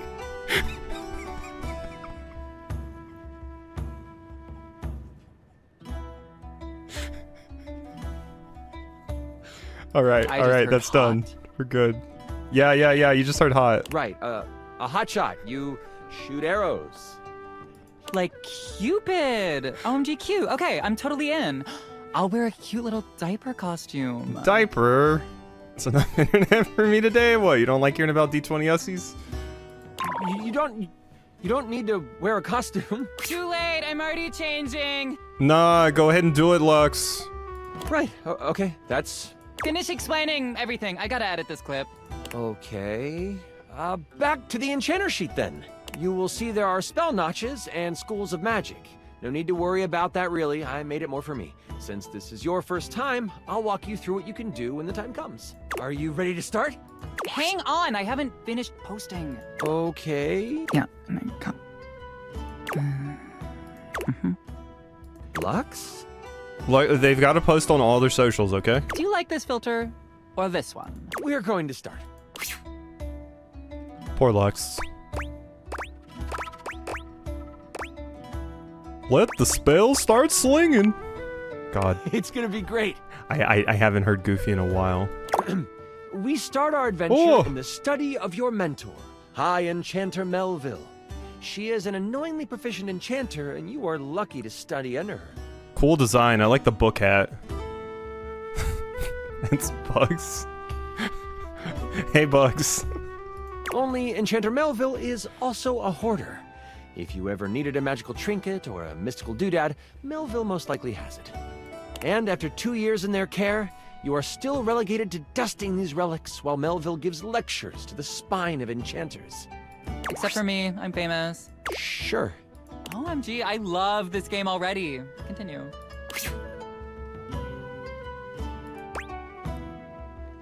Look at that book staff. This was a cut dateable. Book wizard would have been strong, but we got lyric. It's fine. Well, gosh, I thought I was gonna be slinging spells, not dusting nooks. That's what you've told Melville, but she always states that this is an important part of your training. You have been doing some magical research on the side, but you have needed some equipment that Melville has to actually get it done. When can I cast Zeta Flare? With Melville in conclave for at least another 3 hours with the spine, you choose now as the time. You go over to your sack of possessing, an item Melville knows you shouldn't have but allows, and you pull out your latest experiment. You found a lamp. Only it doesn't seem to do much. At least, not yet. Oodle said she was done because Goofy is her father? When did this happen?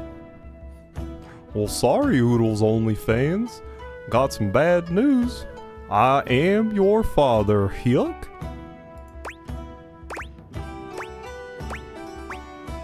Cute Oodle's doing the no. That's impossible. Oh, Oodles is gonna yuck us up. I'll get wishes? That's your hope, anyway.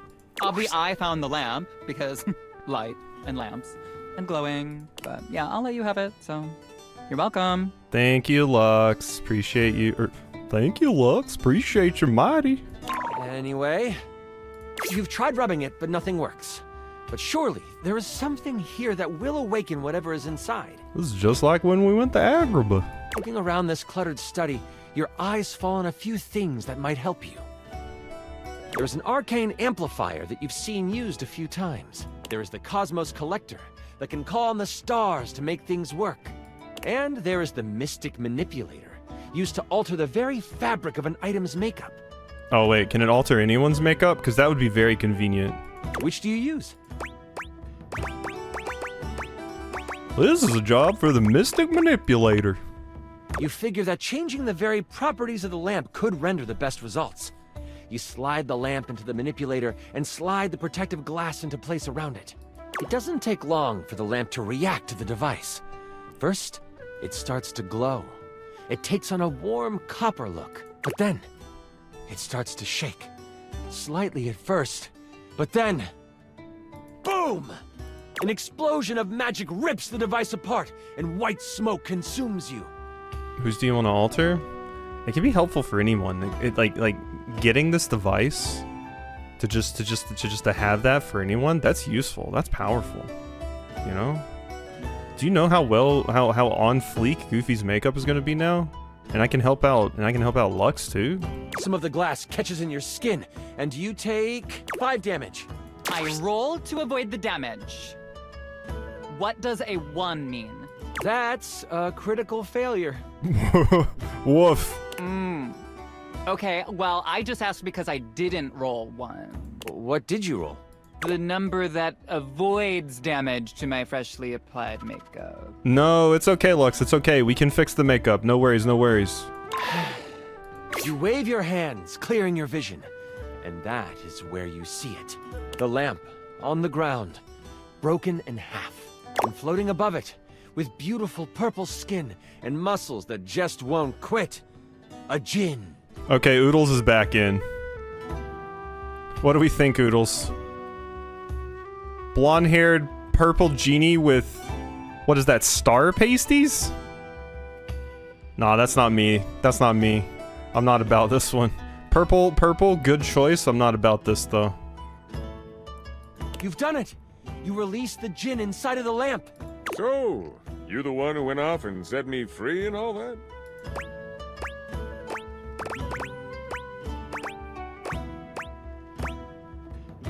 Well, hell yeah, I did. Give me my wishes, yuck. The djinn looks at you and cocks out a hip. This one has attitude. Oh, got some sass on this one. Ah, so we're going with rude instead of grateful then, huh? Got it. They then look down at the broken lamp. And the one who has the lamp gets the wishes. Except there is no lamp, is there? It does what with its hip? Well, can't you just be nice and give me the wishes anyway? I'm good. Thanks for the jailbreak. And with a whirl, the djinn flies out the window and towards the woods. Yeah, that's towards Zoodle's house. You realize that this is bad. Oh my god, can I just say that this is like terrible writing? Oh, don't be mean, Lux. Like whoever wrote this did like a terrible job. No offense. You do know I wrote this one shot, right? Wait, really? Oh, wow. Okay, yeah, and I was totally joking. Because it's so creative and original. God, Lux, you're so mean. Do you mind? Wow, relax. I am just trying to give you a compliment. Lux, please. Moving on. Well, how bad is it? Djinns have been trapped in lamps to stop them from being mischievous and using their powers for evil. Yeah, and putting a curse on someone so that they are destined to constantly fall in love with another character even though they both don't want that. And then they start to question if they actually are into each other. Or if it's just the curse making them love each other, so then they can't actually trust their feelings anymore. You have unleashed a great force into the bookshelf bluffs. Not many people are gonna get that. It's happened to me too, using my powers for evil. All of the most powerful enchanters are in conclave for the rest of the day. And if High Enchanter Melville finds out you let a djinn loose, you might as well kiss your education goodbye. Oh my god, and I'd probably still be stuck with the student loans. What do you do?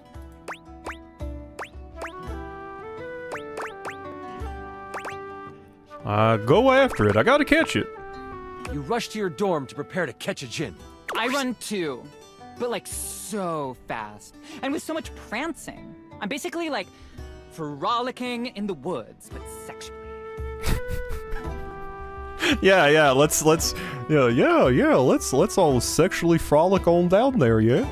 In your dorm, your sack of possessing over your shoulder, you start to think about what you might need. I want all of you to sit down and think about Goofy sexually frolicking. This VA sounds like they had an extremely good time recording. Yeah, they had a fantastic time. But you don't have a ton of time.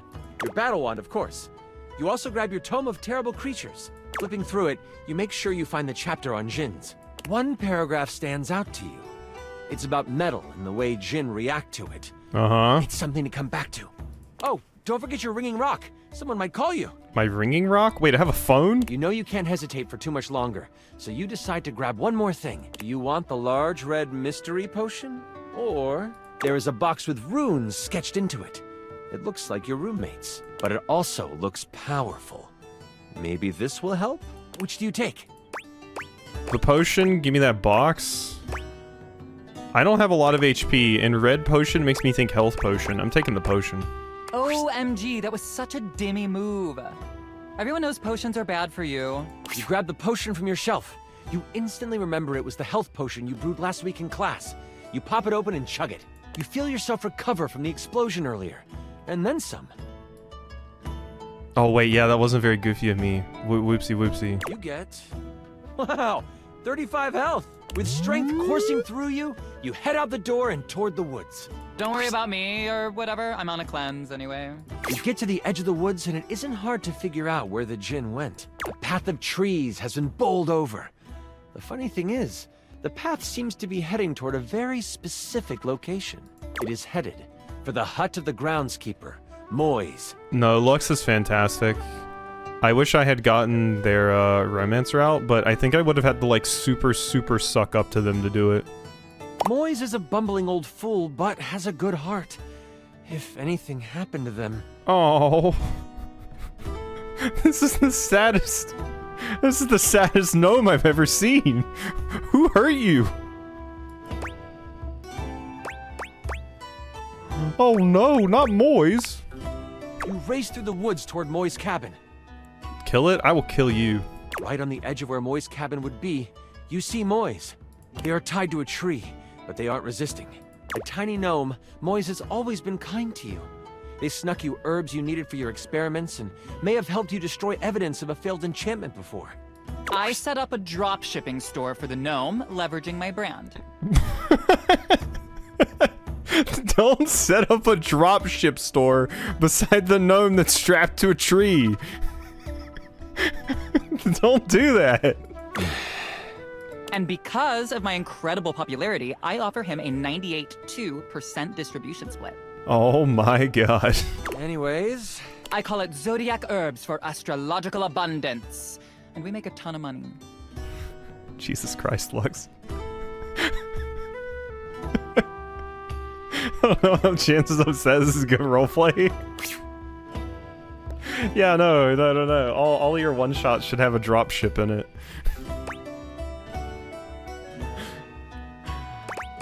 Well, let me go ahead and get you untied. Oh, I'm fine. You can leave me here. They said they would come back for me. Yeah, Matthew Mercer's having fun. Matthew Mercer's having fun right now. No, it is. A DM would love trying to deal with someone as chaotic as Lux.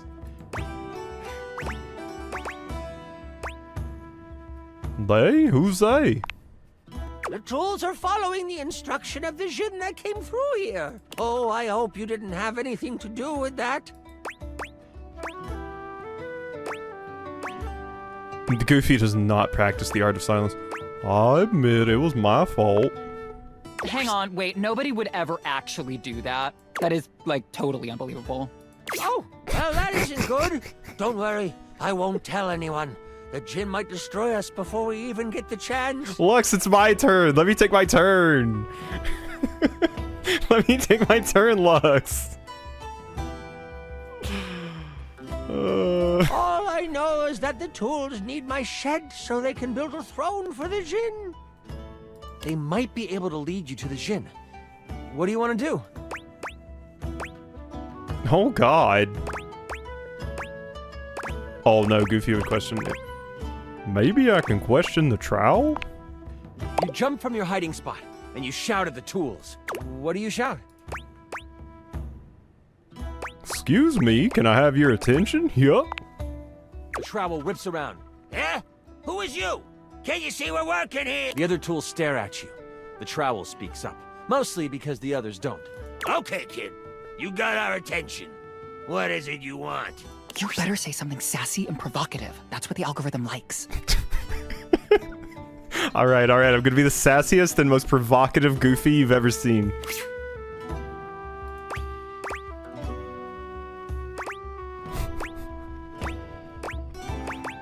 Well, gosh, take me to your employer. Oh, goodness. Let me guess. He didn't get the permits he was supposed to. The tools start to grumble. Is that what this is about? Permits? Yup, sure is. Permits. The trowel throws his hands up. Listen, whatever Ginny Jin Jin got himself into, I want no part of it. I'm just a tool trying to do my job, you know. You want to talk to the big guy? By all means. The trowel walks over to you and points down a path. Keep going that way. You'll get to the glade in the middle of the forest. Can't miss it. The trowel turns to the other tools and says, All right, folks, let's pack it in. This ain't no union gig, so we ain't dealing with these conditions. I see how much boob I can show without triggering a flagged account. Yeah, go off, Lux. Yeah, you just go off.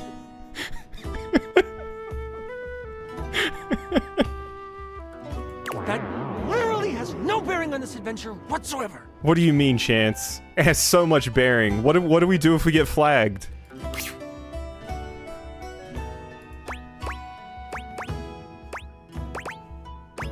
Don't forget about Moise. Okay, goodness. Who died and made you foreman? You're the kid. Untie Moise and let's get to fixing. With that, you turn and walk down the path that the magical trowel pointed you towards. I walk in front, so everyone can see me better. No, that's fair. That's fair. That's absolutely fair. As you make your way toward the glade, your magical senses start to tingle. You see a few pebbles floating in midair. They float up and down, glowing a soft blue. These are the pebbles I threw at Leafy while he watched that movie. From your education, you know this to be a ley line. It is one of many that converge around the school. You think this is why the Jinn went this way, to amass more power along the ley line. But there might be more to it than that. Still, time is of the essence. You could steam forward toward the Jinn, or stop and do some quick research from your book. Actually, that would be a fun DnD character, like a character that has a 1 in 20% chance to 1 in 20% chance to just stab a companion. I mean, isn't that basically that one class in Baldur's Gate? Dark Urge.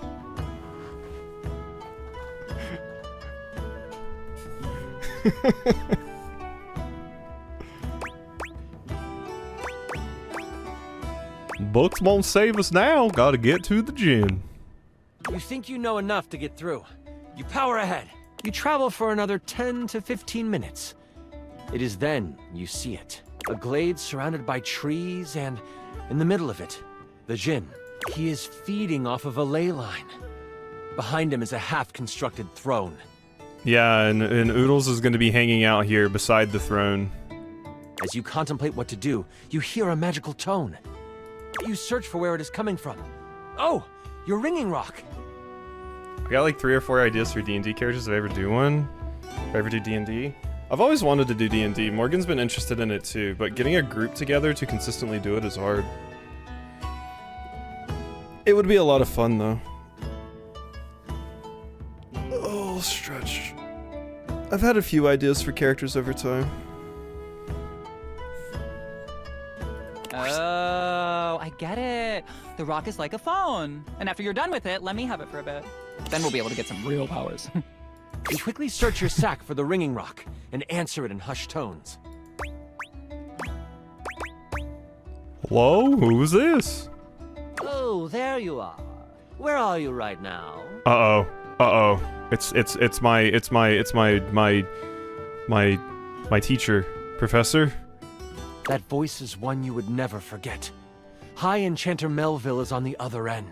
I've come looking for you. I need you to help me in the lecture hall. We made a bit of a mess. You weren't in the study, so I figured you are done with your chores. Well, yeah, totally am. Why does it sound like you are outside? Is that a ley line I hear? Nope, just the Northern Lights.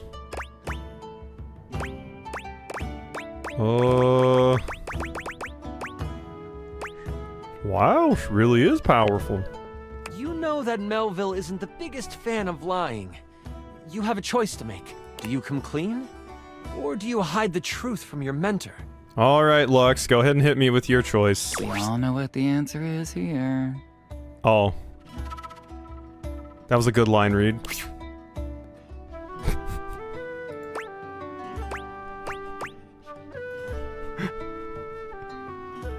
Made me do a goofy voice? Yeah, I have no idea who that was.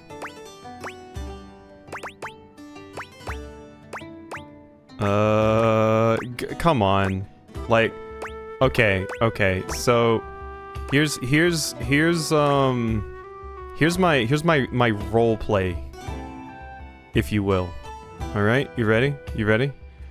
So if we are role playing Goofy, Goofy would try to do the thing at the beginning, but Goofy would be very impressionable to anything that Lux says. So in Goofy's head right now, what Lux just said and has been leading Goofy to do about lying, that would work right now. Like, Goofy would be like, yes, that is the correct solution. Well, I'm on campus, I just need a few minutes. Well, all right. Whatever you are doing, make it snappy. We can't let everything stick to the floors for too long. She hangs up the ringing rock. That's one crisis averted, you hope. And now, to take on the Jinn. Right as you begin your action, the Jinn spins around toward you. Ha! Nice try, mini magic dude. You think you can get one over on me? Nah. Oh my god, your Jinn voice is so delightfully generic. God, Lux! Will you please just... Back to what I was saying. You step into the glade. The Jinn floats over to you. You've got some nerve following me here.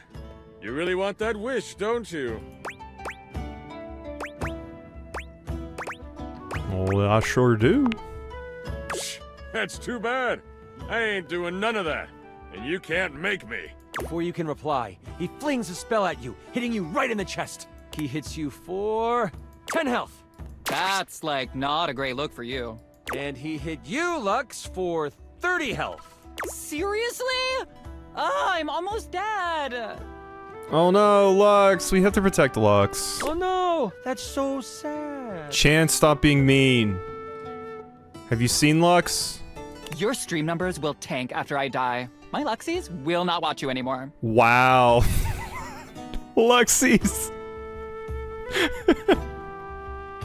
We got any Luxies in chat? Oh, won't that be a shame? Moving on. You quickly summon your power and throw an arcane bolt at him. It connects, but it doesn't seem to bother him. Oh, that tickles! That didn't do much. Maybe there's something else you could do? Lux has strong presence.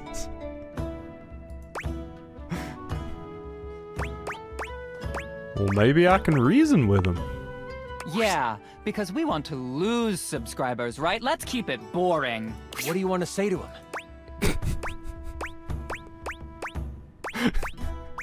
Lux just won't let me choose the boring options. Well, why can't I have my wish? You really want that wish, don't you? Sheesh. Persistent. Okay, I'll give you one wish and one wish only. Then, you chill. I promise. You hear rustling of leaves behind you. Melville quickly comes by your side. You didn't think you could lie to me and me not know, did you? Next time, turn off the rock's tracking. I'm being tracked? The ringing rock has tracking now? Ooh, that's good for location tags. That's not the point. Can I continue now? Chance, let Lux get invested in the world. That was like one of the first times that Lux was getting really invested in your world building. Yes. She gives you a smirk and a nod.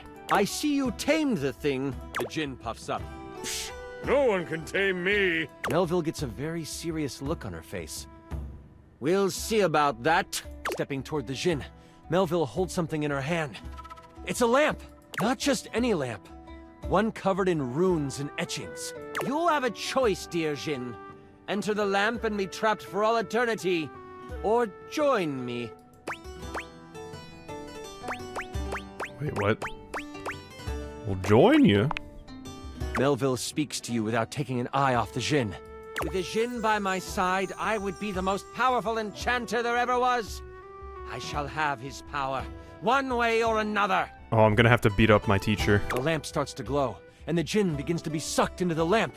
Make your choice, Djinn, she cackles.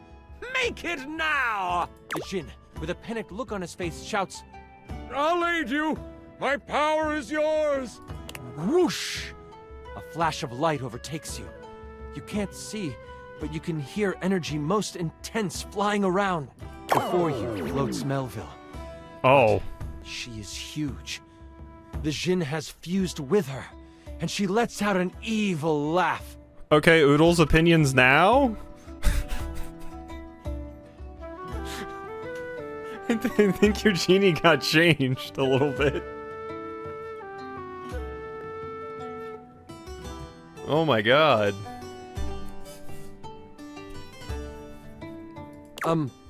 Before I go on, I should tell you, this is the part where I would, like, monologue as Melville. Is it cool if I do that? Yeah, totally. I'm gonna monologue too. Oh, for heaven's sakes, Lux! Do it in another room at least.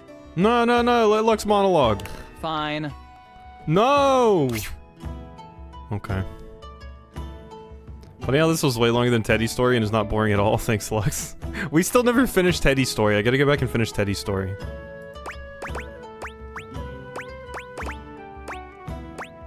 All no doubt. Monologue away.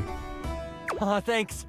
Melville lowers down onto the ley line, seeming to sniff the air that radiates with power. I know you can sense it. The power this place holds.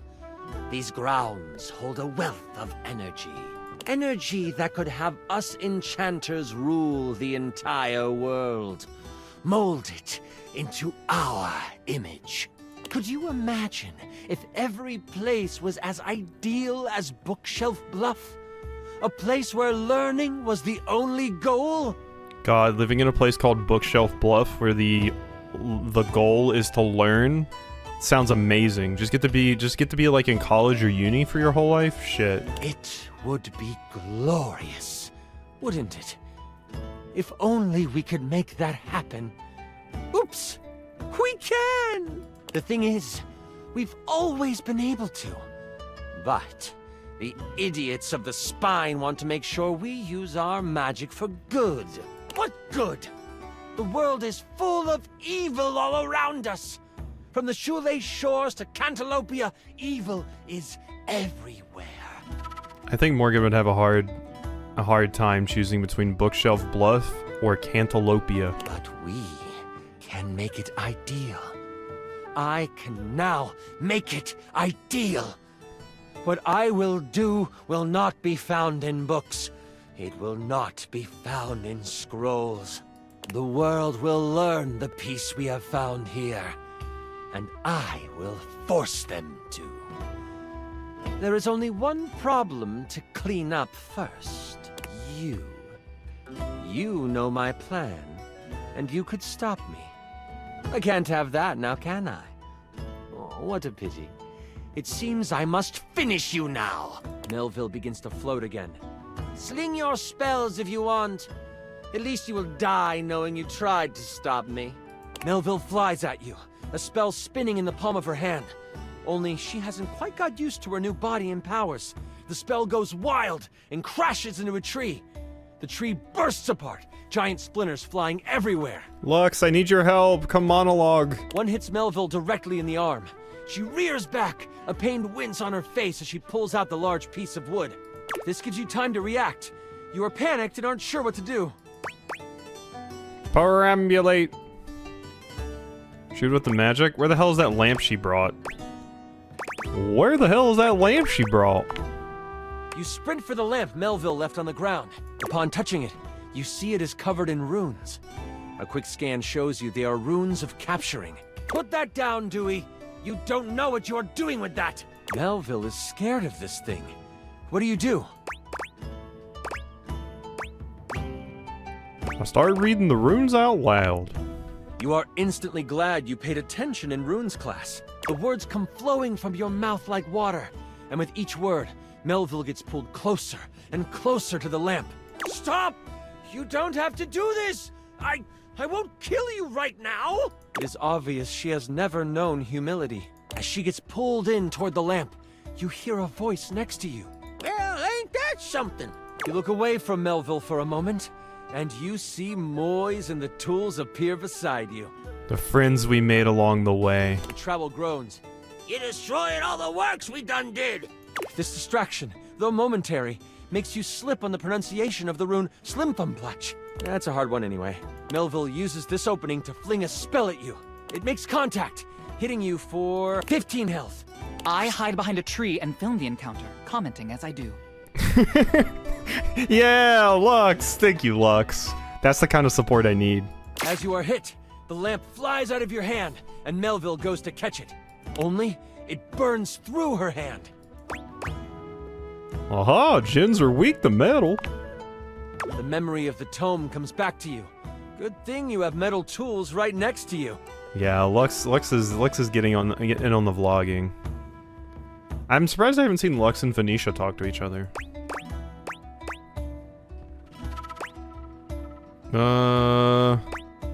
Lend me your steel, you tools. I don't know about that. Trowel protests. Moise picks him up and hands him to you. Here you go. He's mouthy, but does good work. You lift the trowel like a magical focus. A grayish silver orb of pure metal collects at the tip of the trowel. This is kinda awesome! Trowel yells. And you unleash it toward Melville. It rips through her, leaving behind a ring of smoke where it made contact. You've never done metal magic before, so you aren't sure how to summon it quickly. We ever get a Noodles decision on wood for the new Djinn form? I don't think we did. I feel like probably yeah. But I feel like she might prefer the other one. This leaves enough room for Melville to counterattack. With a flash of blue energy, she hits you with an arcane lance. She is still reeling from your hit, so it only hits for 5 damage. You stagger back, pushing through the pain. Really glad I took that healing potion, by the way. You lift your eyes toward Melville, and you see the other tools rushing her. Lux, are you going to help? Someone has to live to upload the tale. I'll be back here. See, Lux is getting into it. You get a few swipes in before Melville starts to grab them by the handle and snap them in half. In that moment, as if by magic, Moise appears. Oh, this doesn't look very good. Moise lifts a hand, and vines fly out of the ground to wrap around Melville. It looks like it's holding, until... Druid, Geomancer? Kaplow! The vines are thrown off and burst into flames as they hit the ground. Now I have to kill you too! Die, Moise! Melville charges up an energy attack. You have a moment to react before it flies. You have enough spell notches to do your ultimate attack. Or maybe a higher level metal spell? Or there might be something else you want to do. Ultimate attack, bring it on. So much metal, I spike my hair. I gotta save Moise. Goofy would take the hit. I gotta save Moise, I'll take the hit. Oh, well, crit! You step in front of Moise before Melville can unleash her attack. I step in front of you and strike a hot, mysterious pose. And then I get somewhere safe and out of the way. Thank you, Lux. That'll help. One of the tools shouts out, "What are you doing, kid?" Take care of Moise for me.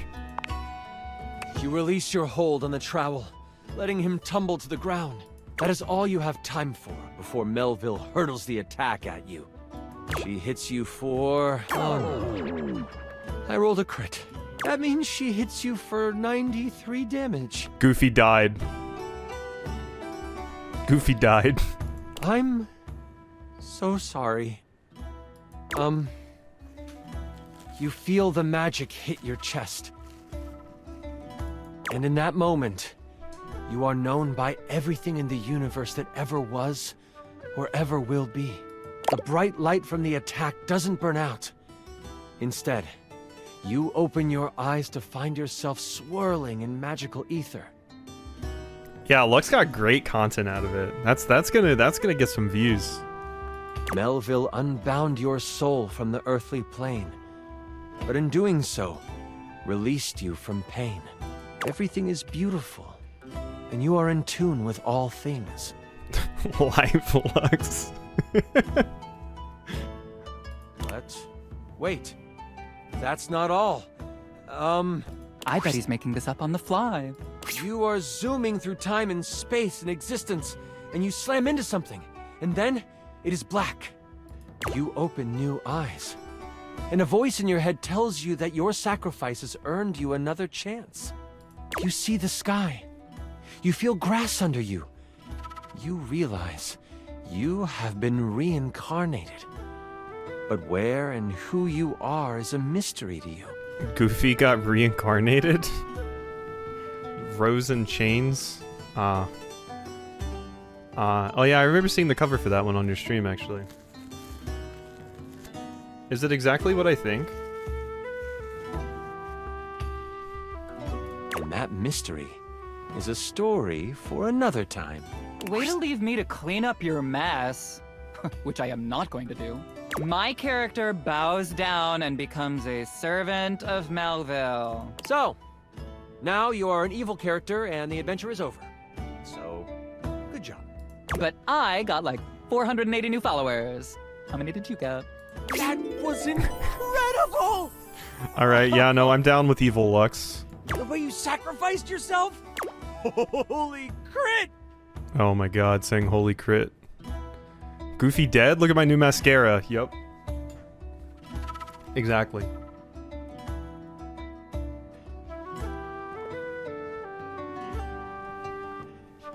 It's fine, because I even got the makeup, the manipulator thing to fix makeup, you know? It said I could change the makeup of an item, but I could also probably just fix Lux's makeup if it ever got messed up. Oh, that was better than I could have imagined. That was... You are perfect. I'm sorry. That's super embarrassing. But like, if that's how you roleplay here, I'm excited to see how you might like some other roleplay. Oh. Oh. Morgan is sweating. Unfortunately, I am not.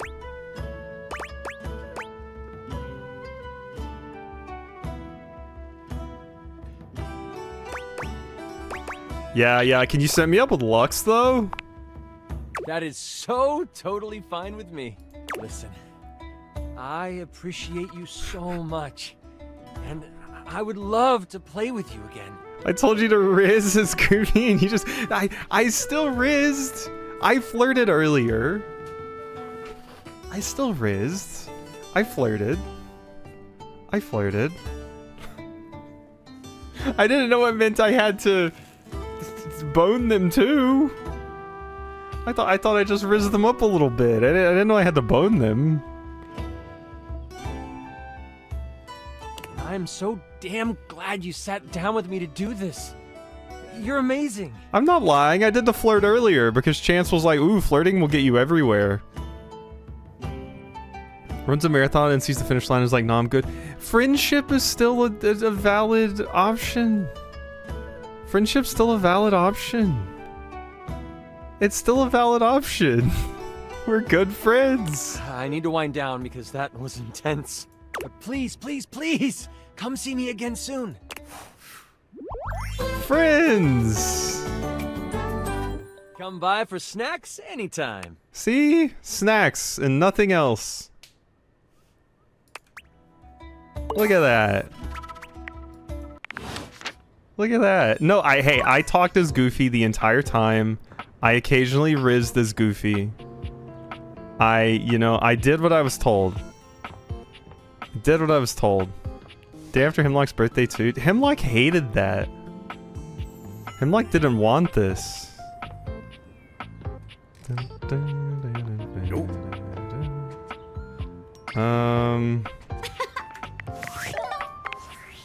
Who else do I...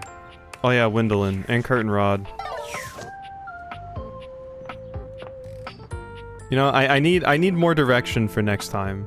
I'll need to be told Riz and bone them. I can talk to the cat clock, but I've already finished their stuff, so they'll just be like, Timmy doesn't want to talk right now, unless you want to realize, Timmy. So, and I can't realize Timmy, so yeah. Actually, I haven't talked to Timothy. What actually does happen if we talk to Timothy and not Timmy? Hello, friend. Oh.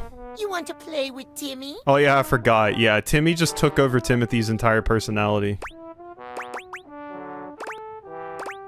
Actually, I'm here to realize you. Realization for Timmy? Almost, actually. No, sorry, not yet. Oh, you got Timmy's hopes up. Yeah, Timmy will wait for you. Come back when you're really gonna do it. Okay. Bye, Timmy. Alright, that's good. Now everybody left the stream because Timmy appeared. So, now I can do whatever. Rainy, did I finish you? No, let's do Wendolyn.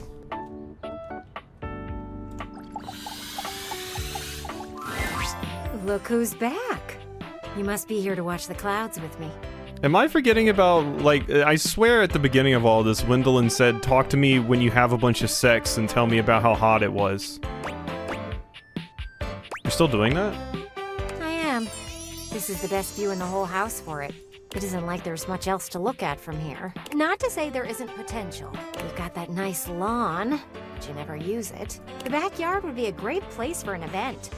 Yeah, I'm not crazy about Wendolyn. A picnic, a movie night with friends, anything like that really.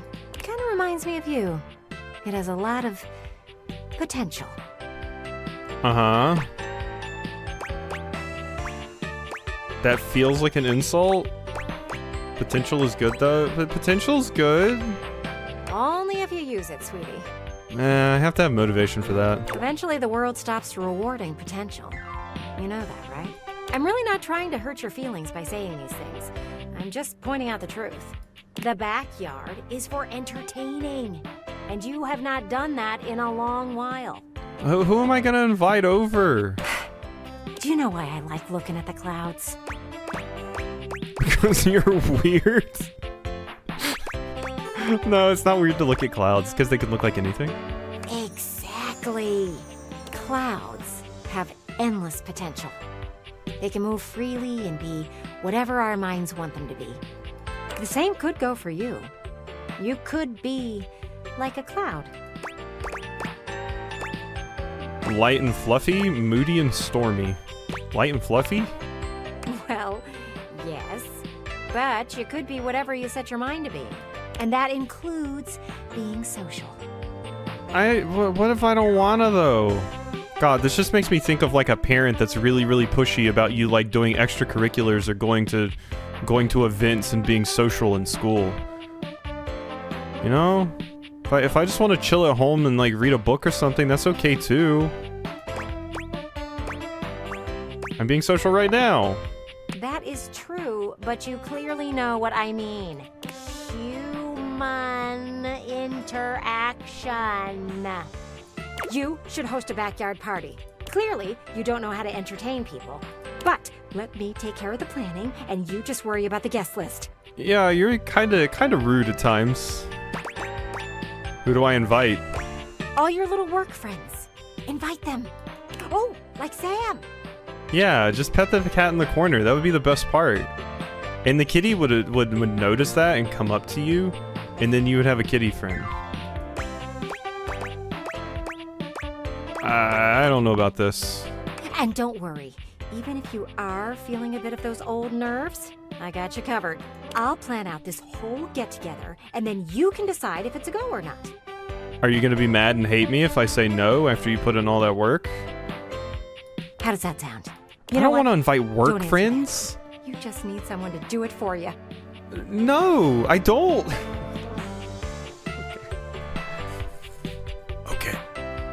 Give me some time to think and then come back.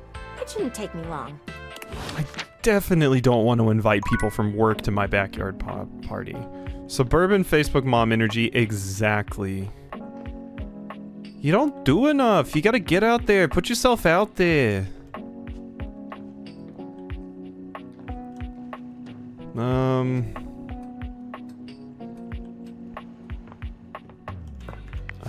I was looking into Rainy. Did I finish Rainy or no? Oh, there's still Dante. Wait, let's go do Dante. I'm gonna go get rizzed by Zuko. Like I said, can't riz, but I can be rizzed upon. Homie, ready for your penultimate lesson? Let's go. Sick. Now, part of you must be wondering, Dante, we've already gone through pickup lines, interests, and observations. What other ways could there be to strike up a relationship? Well, shut your silly mouth, because of course there is. What is it? It's remembering that there's a difference between talking to a friend and talking to an acquaintance. Go on. Alright, take somebody you meet at a party, for instance. Maybe you work together, but in different departments. Or you have mutual friends, but you never hung out solo. Heck, maybe you even chatted before, have each other's socials and chat now and then, but you've only ever had a few interactions. Yeah, I don't know how to go past that point to the friend point, Dante. I'm gonna be real with you. How do you become friends with someone like that? At what point are you a friend? Does that make you friends? No, of course not. Whew. Alright, good. That's good that you know that. Sometimes others just automatically assume you're friends with somebody just off a few small interactions in real life or on socials. The parasocial paradox is real. Like, wanting to make friends is totally fine, right? But damn, nowadays there's objects that have whole dependencies on others who barely even know them. Kinda makes you think. Anyway, let's move on to the next part of the lesson. You play through a whole game of Dokapon together? Yeah, apparently that's how. So, this begs the question. How do you go from being an acquaintance to friend, or maybe even beyond, to romance? Now you're asking the crazy questions, Dante. I don't know. Well, if you follow the way of the flame, it's all about investing in someone to understand them on a deeper level. Sure, you may have broken the ice, but that's just the tip of the iceberg. I'm gonna teach you how to melt that sucker down. I've only ever had relationships come from talking to someone on like a dating app or something where we both know we're going to be dating. The idea of having like a friend or something and then it turns into something more is awesome, but how the hell that shit even works, I don't know. I'm ready, Sensei. Alright, another hypothetical situation. Let's say this acquaintance is a mutual friend, he's like in your hobby group or whatever. You happen to have a meeting and you want to be closer friends with them. So you sit near them. A topic comes up that you don't have much knowledge about, but they're extremely passionate about it. I'm the opposite? How so? What do you do? Actively nod and ask them questions. Interject with funny observations on the topic. Actively nod along and ask them questions along the way. On the ball, showing that body language, that active interest. Well, it's real interest because I like hearing what people are excited about and cool things. Friend to dating is the only way it's ever been for me. Yeah, it's always been the other for me because like I didn't really have a lot of friends, especially friends that like I would be interested in, so it was like never really had the opportunity to go from friends to other friends. There's also weren't like other people that would be dateable that were like in places where I would hang out. I never had like a big friend group because sometimes you see that in friend groups where like big friend group will get together, two of the people will start dating or something like that, but that never happened for me. Never used the dating app. I've only dated people I knew. Yeah, see. I straight up couldn't. If I had only looked to dating people that I knew, oh, my chances would have been basically zero. I had to use dating apps or I was going to be even more miserable than I already was in college. It was a miserable, awful experience. I would not recommend dating apps to anybody, but the other way is absolutely the best way. I just couldn't make that work. You may not understand everything about what they like, but you want to learn more because you're interested in what they have to say, and by extension, them. Yeah, it's wonderful. You're really getting the hang of this. All right, nice job. That concludes our lesson. This is really fun. Have you got any questions for me before we go? Sure. I love talking to you outside of school. Fired up. Why are you so into love?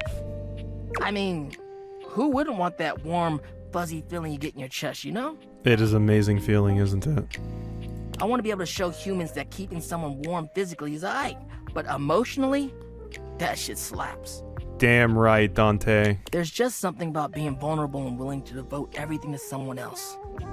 Oh, I've never noticed the Dante blush before. It's very slight, but you can see it. That's why I love... Oh.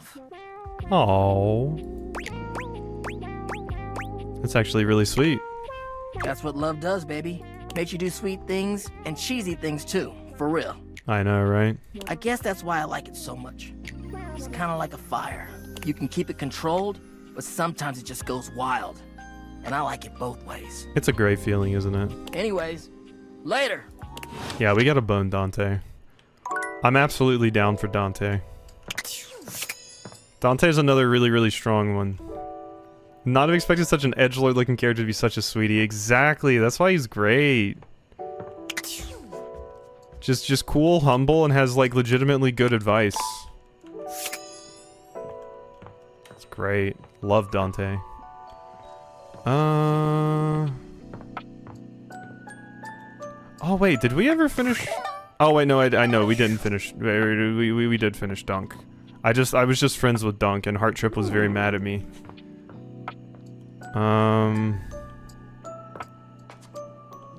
Phoenicia has a weird relationship with me. I don't know about all that. Is there anyone left in here? We talked to Monique last time. I'm already with Zoe. We're done with Prissy.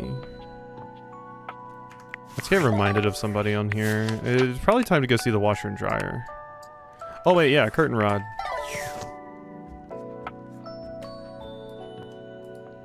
Okay, so when I talked to them last time, we have to like insult them, but not in a super mean way. Oh, you showed up just in time. Kurt, I don't think there's good material today. No good material? Man, you must be rusting, cause this right here, prime. What's going on? Kurt steps to the side, inviting you to look through the window. You can't really make out much. What am I looking at? That fool out there with the boombox over his head, down the street. He's been out there for how long now? Hours, playing the same song. They ain't never gonna answer. Old dude ran out of pebbles a while ago. Oh, you're playing the boombox outside of someone's window? God, that would be incredibly embarrassing and exhausting. You're getting the rocks thrown at your window and then there's someone out there with a boombox playing. What would someone play for me? Dire Docks from Mario 64? Yeah, that'd be the one. Or Dearly Beloved from Kingdom Hearts. Wait, is he out of batteries too? Look at him, searching through his pockets. Oh, poor guy. He really thought it would work. Whoever it's for, they haven't popped their heads out or nothing. The 80s called, they want their technology back. If this is how he flirts, it's no wonder he's alone. Gonna be alone forever. That seems mean. That seems mean. I mean, I don't know if I would call it precious. I don't know the situation, admittedly, too. Like, what if this person has already been told no, but they just keep pushing? I don't know. The 80s called, they want their technology back. And the 90s want that joke back. Ooh, shady. I did it. At least they're trying to be funny. You're up here just serving commentary. Oh, he ain't got no batteries. You just mad I got the gift. What gift? Of observational comedy. Who told you that lie? You act like you don't laugh at my jokes. That's what friends do. Laugh at each other's jokes? Nah. Lie! Is that what friends do? You know, Leafy's lied before. Leafy's lied about things. Oh, is he? He's walking away. Good try, my dude. Good try. I never lie. I don't doubt pressing X right now. Maybe they just weren't home. I think he should just move on. Take a tip from me. When someone wants you, you shouldn't have to chase him down. He's better off without whoever he was trying to get. Yeah, I mean, like, after someone basically says like, nah, I would basically never follow up again. Remember, you always have the people that are like, no, you got to keep trying, you know, don't give up. It's like, nah. Once there's confirmation, it's like, nah, I'm good. But we don't know if there was confirmation for this person or not. Unless he's not. You right. Yo, I'm tired. Looking at that guy made me tired. When have I lied? When you come from Oodle's stream and you're like, Oodle said this incredibly cursed thing. Bugs told Bugsman though before, and now look at Bugsman. Yeah, but I don't know. You know? Like, I don't know. I don't know. Can't do that. I don't want to annoy someone. I don't want to annoy someone. And when they made it clear, I'm like, nah, I'm good. I'm good. And yeah, like, staying friends is obviously super important. All right, let's just hang. Thanks for swinging by. We'll see you.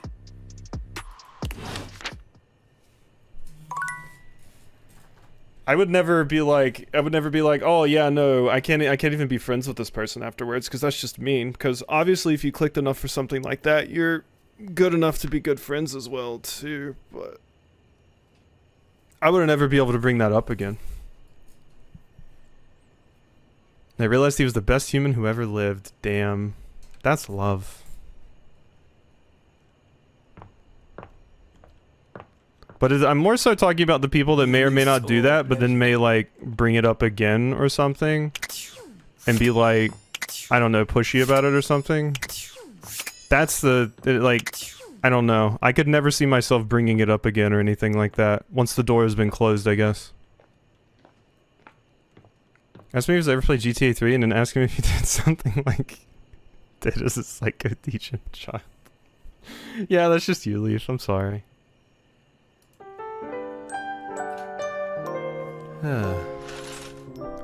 I will continue to awaken objects.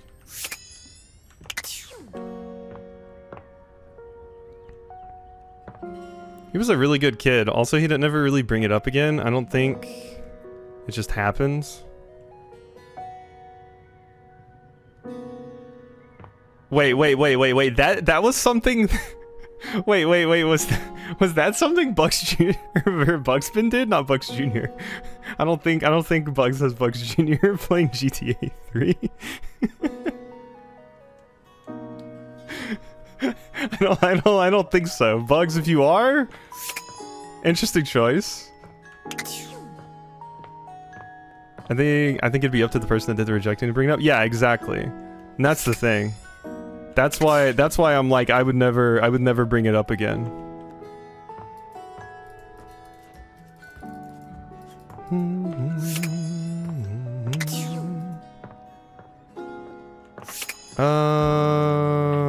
What do I want to do? Bugs Jr. played GTA 3 and did the things and never brought it up again. Yeah, no, that happened. But yeah, figuring out all of that stuff is like, I don't know. It's really hard. But ooh, and then it would be my turn to do the rejection. I mean, I'm sure that's happened before. I'm sure that's happened before. Actually, now that I think about it, that straight up happened to me. I had a friend that, God, I don't think this is a story I've ever told. I had a friend, that I met on like RuneScape and stuff, and she was my best friend for like the longest time. And, we would talk like every day, and like, you know, obviously we met online, so we didn't like know each other in real life or anything. But, you know, we like talked all the time. Definitely like my best friend and stuff. And I remember I did like broach the topic with her at one point, and she was like, nah, I don't think I could. I don't think I'm into you like that. And I was like, oh, okay. But, fast forward a few years, you know, we were still talking and everything, and I remember being in like kind of a bad spot because it was when I had hit college, and she was like, well, why don't you just date me? And I remember being at the time, I was like, wow, this is something I would have been really, really excited about before, but I couldn't, so I had to be like, I don't know. I can't, I don't think. And, yeah. But she found, she got married recently, I believe, so I don't really talk to her too much, but she found her person. Needed the friend everything route? I have to do the friend everything route. I'm picky, okay? I'm picky. Most of the loves that I've gotten have been accidents sometimes, quite frankly. In this. But I'm picky, it's hard, okay? It's hard. Being picky as hell in Dimmy is rough.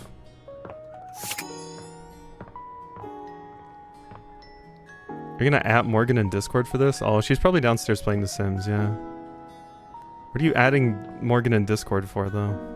Okay, I told my story and then I got distracted. Beverly? Oh wait, no, it's a new day. We can go talk to Dante. I'm gonna ask her. She hates superhero movies, so no. No. No. She would not.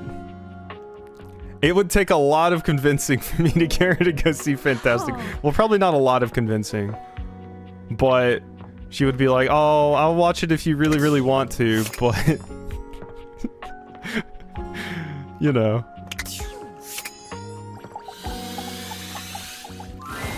Hey, good timing, Emperor Nostradamus. It's time for your last lesson. Infernostradamus.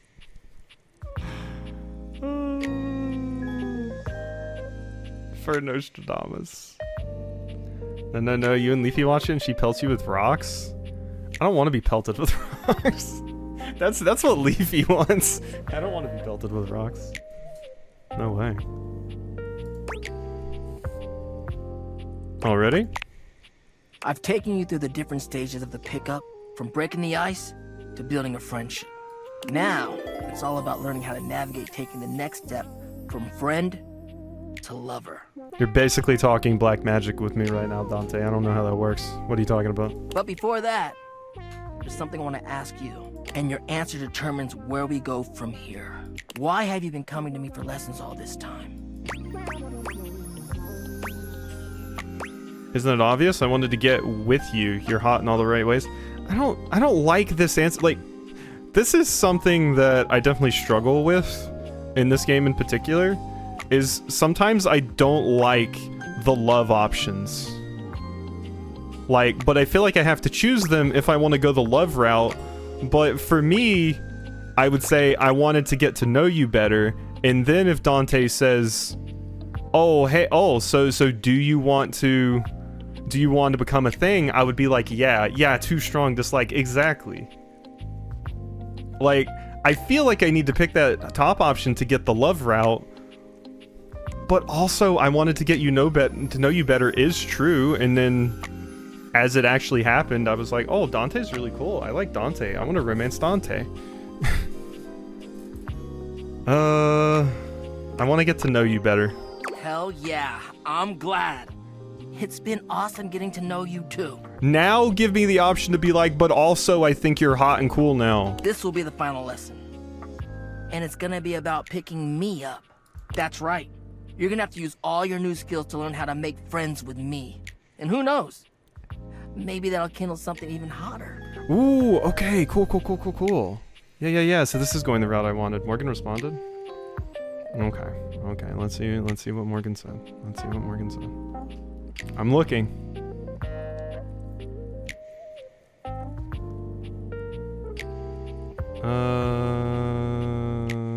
This. Boom.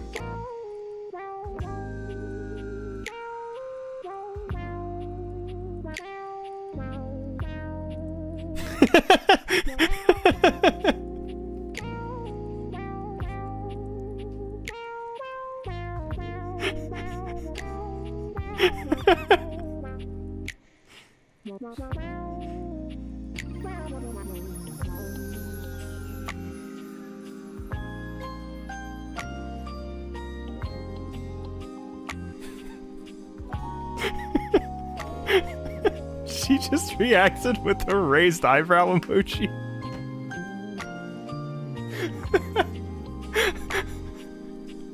I thought it would be 10,000 times funnier to just say Morgan responded. She just said what?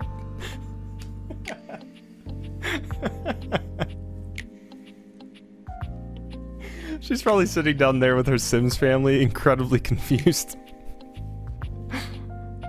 Ready? Yeah, I'm ready. Let's do it. All right then. Let me set the scene for you. Go for it. We're in this house together. It's kind of magical. You just found me hanging around and you talked to me for the very first time. Go. Hey, handsome, that jacket slays. Oh, I would never lead with that. What are you talking about? No. What do you mean? Oh, why, thank you. It's pretty old, actually. I would just say I like the jacket. I wouldn't be able to call someone hot either. Looks like it's keeping you warm. Speaking of, it's kind of chilly tonight. What's your favorite kind of weather? Old school is cool. Where do you get it? Do you like the thrifts? Oh, you know what? I actually do. Maybe we can go sometime. What's wrong? Yeah, it's just... Truthfully, I'm kind of tired of this shit. Yeah, that's fair. That's fair. What? This was your idea. I know. It's just that... You wanna really talk to me, right? I really don't know what I should be expecting from you. At least from this, anyway. Like, damn, you're literally showing me exactly what I've taught you, but it's kind of meaningless in its weird-ass roleplay scenario. I'm not feeling anything like when we're casually talking. I'm actually interested in you, and all you can do is theorize about what to do instead of actually doing it. Woof. Damn, look at this line. I'm actually interested in you, and all I can do is theorize about what to do instead of actually doing it. Woof. Relatable. Felt. Mind race. That's adorable. It's like I don't know the first thing about true love. Only pedagogical pickups. Is this when Bugs and Quasi reject? Wait, what do you mean? Why would I reject Dante? Why would Bugs reject Dante? I'm a big flaming fraud! Look at this picture. It's okay. It's okay, Dante. I was not ready for the picture. I wasn't ready at all.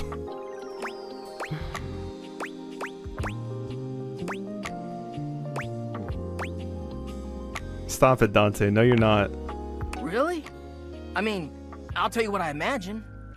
Love when I get Annie to reference that meme. It's always funny. Hypothetical Bugs wouldn't reject that necessarily. That's adorable. Same. I would find it incredibly endearing. Love is supposed to make you feel warm and safe in the knowledge that somebody cares about you. Yeah, that's the good stuff. And here I am. I'm giving out this advice because I want to make sure other people are able to find love. But it's so hard when I've never even really had it for myself.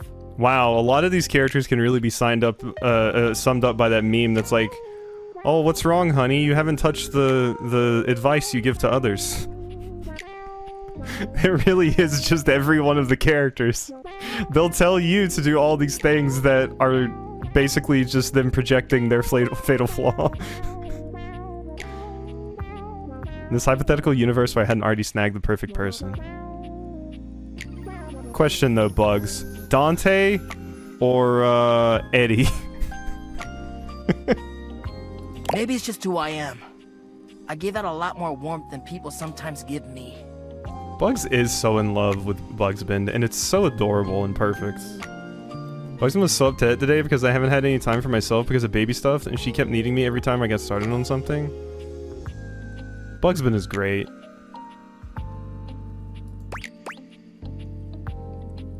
It's just who I am. I give out a lot more warmth than people sometimes give me.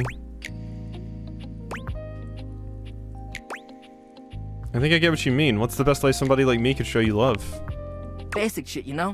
Being attentive, being interested in what I'm about and what I'm into, and like, you know, No, I love that stuff. I love that stuff. I love being interested in what people are about and into. It's my favorite thing. Oh, I see.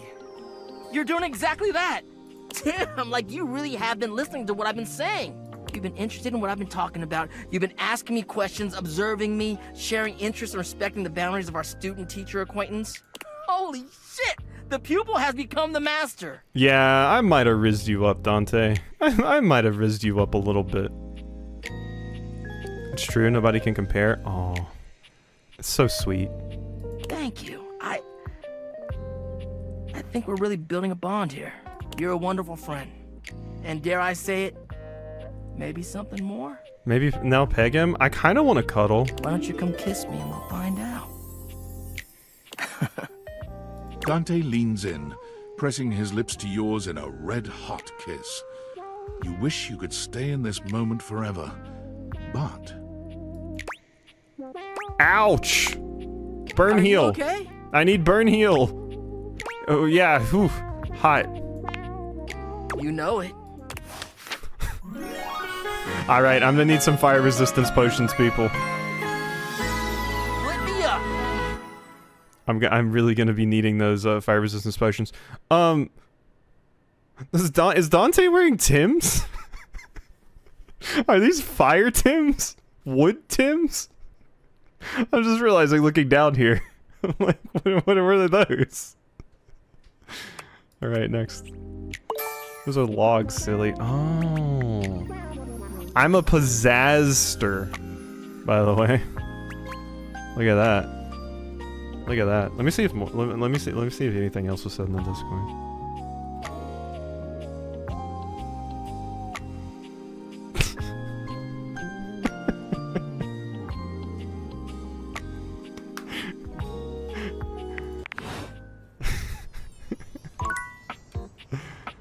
Alright.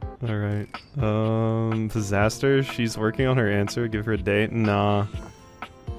She's probably yelling at her Sims because they keep walking out and getting pregnant by aliens.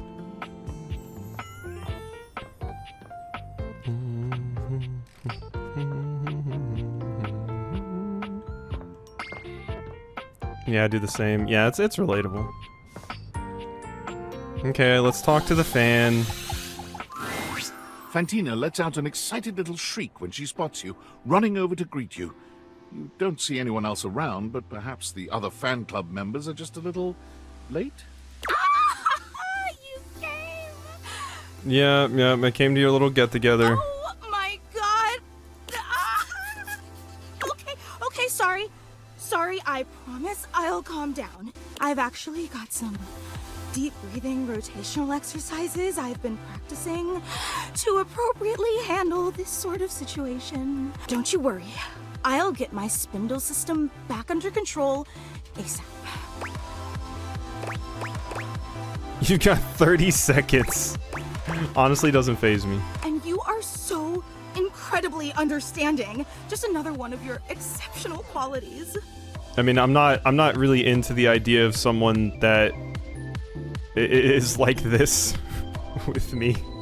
And again, my sincerest apologies. I just thought that the last time we met would be the highlight of my entire year, but suddenly, here you are again. It's like I'm living in some sort of fantasy. Have you considered that you might be? That's so rude. Really, I'm just me. You're being much too modest. No, I'm being the appropriate amount of modest, but you have this idea of me built up in your head that you're perpetuating onto me while I'm just sitting here as like a normal person doing normal person things, and I'm not going to be or live up to the idea of the person that you have in your head right now. Since you're here, this feels like as good a time as any to present you with your exclusive fan meetup welcome gift. Is it just a picture of me? Fantina holds up something small and rectangular. You can't quite see what it is, and she keeps it facing away from you. Is it cash? Because my debt is suffocating. What's the catch? There's no catch. The fan club just wanted to express our immense and profound appreciation that you take the time out of your busy schedule to come and visit with us. We know you have some big shakeups at work, and today's usually laundry day, so it means so much that you still found the time. You really are the absolute best.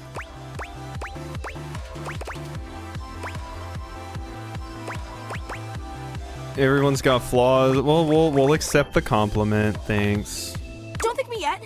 Wait until you see your gift. So, without further ado, may I present your likeness crafted out of pasta. Oh. She turns your gift around to face you, and it's just as she said it was. A crude but sweet rendering of you in pasta. Not what I expected. Not what I expected. We got some rigatoni here for our neck and our arms. That's nice. Frame it? Yeah, I'll get it framed. I wasn't sure if you were more of a rigatoni or penne fan, so I used both. I don't see any penne on here. I just see macaroni, spaghetti, and rigatoni. With just a dabbling of fettuccine. Oh, that's fettuccine, I see. Can I date that too? Self-cessed with my pasta version of me? I don't think so. I think that violates some sort of law or something. Wow, we managed to make someone that is a huge fan of mine's opinion lowered of me, but that's what we need to do.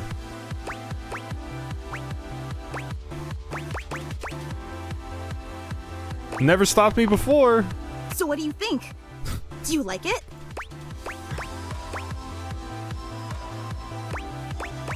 It's very unique. Oh, I'm so glad. It took me like 8 hours to make, which may seem like a lot, but pasta is actually an incredibly volatile medium. Michelangelo may have been a whiz with marble, but I'd like to see him try to sculpt something out of rigatoni. Yeah, Michelangelo is definitely overrated. Yeah, Michelangelo's overrated. Compared to you? Absolutely. No. Again, the fan club is just so incredibly appreciative that you stopped by. You take another look around, but still fail to spot anyone else. He's also dead? Yeah, if Michelangelo was so great, why is he dead?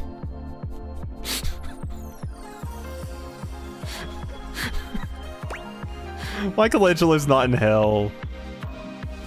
Question, is the rest of the fan club coming soon? Oh, well actually, this is the fan club. Long of Ben Franklin? Did you know Ben Franklin really got around? And that's one of those things about Ben Franklin that a lot of people don't know is Ben Franklin was dating everything.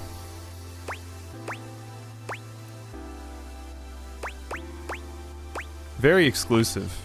True, it is very exclusive, but, well, I suppose I should probably address the circulator in the room.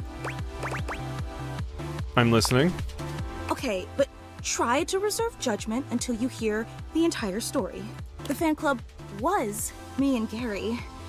We've both been your biggest fans since literally like forever. Who was Gary? Who was Gary? And we used to share the job of orchestrating the fan meetups to make sure no one would have to shoulder too much of the load. Who was Gary again? The only other person that I would have thought would have been in my fan club was the air conditioner. But that wasn't Gary. To make sure that nothing would clash with your fantastic red shirt. Big job. Makes total sense. But recently, Gary and I, well, I guess you could say we've been having clashes over the direction of the club. There were some new initiatives that I'd been championing that he just wasn't on board with. And he's obviously completely allowed to voice his opinions. I think that's essential in democracy. But as your biggest fan, I just didn't think that Gary really understood what this fan club was all about. So we opted to go our separate ways, and now it's just me. Just like my Mecha Kaiju Cinema Club. Wait, you're disappointed, aren't you? Listen, any fan club is still pretty cool in my book. No, it's okay. I can totally tell. And why wouldn't you be? I promised you this incredible, fantastic event worthy of your presence, and what did I deliver? Just me and a lame statue made of pasta that you can't even eat or date? You probably don't even like rigatoni. A real super fan would have known that. Don't crash out. It's okay. I mean, pasta varieties are all essentially the same. I disagree wholeheartedly. Wholeheartedly, I disagree. Nah, rigatoni's great. You're just saying that to make me feel better. Don't crash out. I can't believe I took you away from laundry day and wasted your time all for nothing. I'd be disappointed too. God, I'm so stupid. I don't think you're stupid at all. But I Be a am. little stupid though. God, you can be so mean in this game. I just so desperately wanted to impress you, you know? After all, you're so amazing and incredible, and I wanted you to know how special I think you are, how I do anything to make you understand how much you mean to me. I promise I still think you're great. Really? In spite of everything? In spite of the rigatoni? Yeah. Let me make it up to you. I don't want to overpromise, but remember the initiative that Gary and I butted heads about? Of course. I can't say that was literally 2 minutes ago. Opportune moment to reveal that project, but I think now is the right time. If I said that was literally 2 minutes ago, I would be basically making fun of myself because I have definitely forgotten things that I just heard 30 seconds ago, much less 2 minutes. So, if you'd be willing to give me one more chance and come to the next meetup, I'd love to unveil it for you. I know it's an imposition, but it'd mean the world to me. Would you consider coming for me? Absolutely. Every time I don't think you could be any more awesome, you go and exceed all my expectations. I promise it'll be an experience you'll never forget. I hope to see you soon. Bye-bye, Fantina. Alright, I think I'll do a few more. Maybe finish off this day or something. We are finishing off a lot of the characters these days, though. Like, look at us. We're doing it. Let's go do Wendolyn. There's also the mirror. Huh. Here comes the human. Gwendolyn gives you that same look that your boss used to when she thought you weren't busy enough. Oh, God. Wow, Wendolyn is not very high tier for me. There's a real air of business about her. Of bossiness, really. Okay, I hope you have something to write with. Hi to you too. There isn't any time to waste. More proof that you've never planned a party. The sooner you can get ahead of it, the better. So, what do you want to hear about first? The games, the food, or the dancing? Dancing? Why is there dancing? This is going to be the highlight of the night. Sure, all of the moving might kill your grass, but it's not like you're using the space for anything else. It'll have plenty of time to grow back. Wait, do you know how to dance? Of course, I was born to dance. I can dance. Phew. I was worried that was another deficiency I would have to plan around. Anyway, all you have to do is pick the most romantic music you can possibly think of. Why do we need romantic Once music? you start playing that, everyone will start coupling up. That's not how it works at all, Wendolyn. Then then you can make your move. You just have to make sure to snag a partner before they're all taken. No, I would just sit there in crippling anxiety and and be the only one left. Unless I can bring Morgan, then it's on lock. Then I'm good. Then I don't have to worry about it and I don't have to think. I'll just be like, oh yeah, I danced with Morgie. Wait, when did this become about that? Did you think that this party was just for fun? Oh, you naive soul.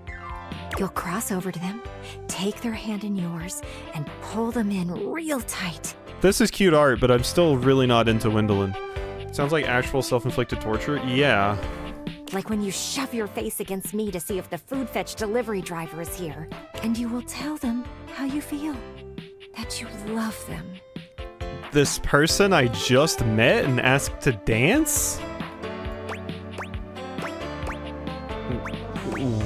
What? I'm not doing that. Ugh, have you learned nothing? You have to be upfront about how you feel. I don't even know them. Oh god, oh god. You know what? You know what? Wendolyn is Leafy.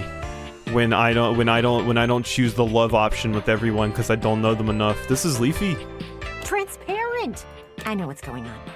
You are just scared, which I should have guessed as much. I wouldn't have to plan this party if you weren't. But for now, all you have to do is pick the perfect song. You have time. Not even everybody likes the same kind of songs. Something slow, but sexy. Really steam up my pains. Whew. But we have other things to discuss. This is the epitome of one of those moms that is trying to live through their child. You're just projecting everything you want onto me. I'm not your kid. Get out of here. Should we serve food or nah? Did you really expect to have people over and not feed them? You are so lucky you have me in this house. You would end up alone forever otherwise. My god. It's really simple. You only have to pick up a few things. Soda, chips, dip, veggies, cheese, some sliced meats. Freddie will have you covered. Oh, and get with Beverly about the drinks. You need mocktail options too. Oh, and what were you thinking about for your main meal? There's more? Thank goodness you have looks on your side. I dislike Wendolyn a lot. You need to feed these people. I'm thinking either grilling or pizza. Up to you. I dislike grilling pizza. Pizza it is. We need a few pepperoni, a few cheese, some with mushrooms, ooh, and maybe a few with some assorted veggies. I would have guessed pineapple over mushrooms. I don't see a lot of people specifically order mushroom pizzas. You will also want some gluten-free options and some vegan options. Oh, and white sauce for those who get heartburn. White sauce for those that get heartburn? Oh my god. Maybe it's just because the Alfredo sauce here is like very salty, but Alfredo sauce is just as bad about giving me heartburn as like pizza sauce is. The ideal situation is just to not get a sauce that's super salty, which is possible. It helps a lot. That's a lot. Clearly you aren't used to being considerate. It's what you have to do. But that should be it for food. What do you want to plan out next?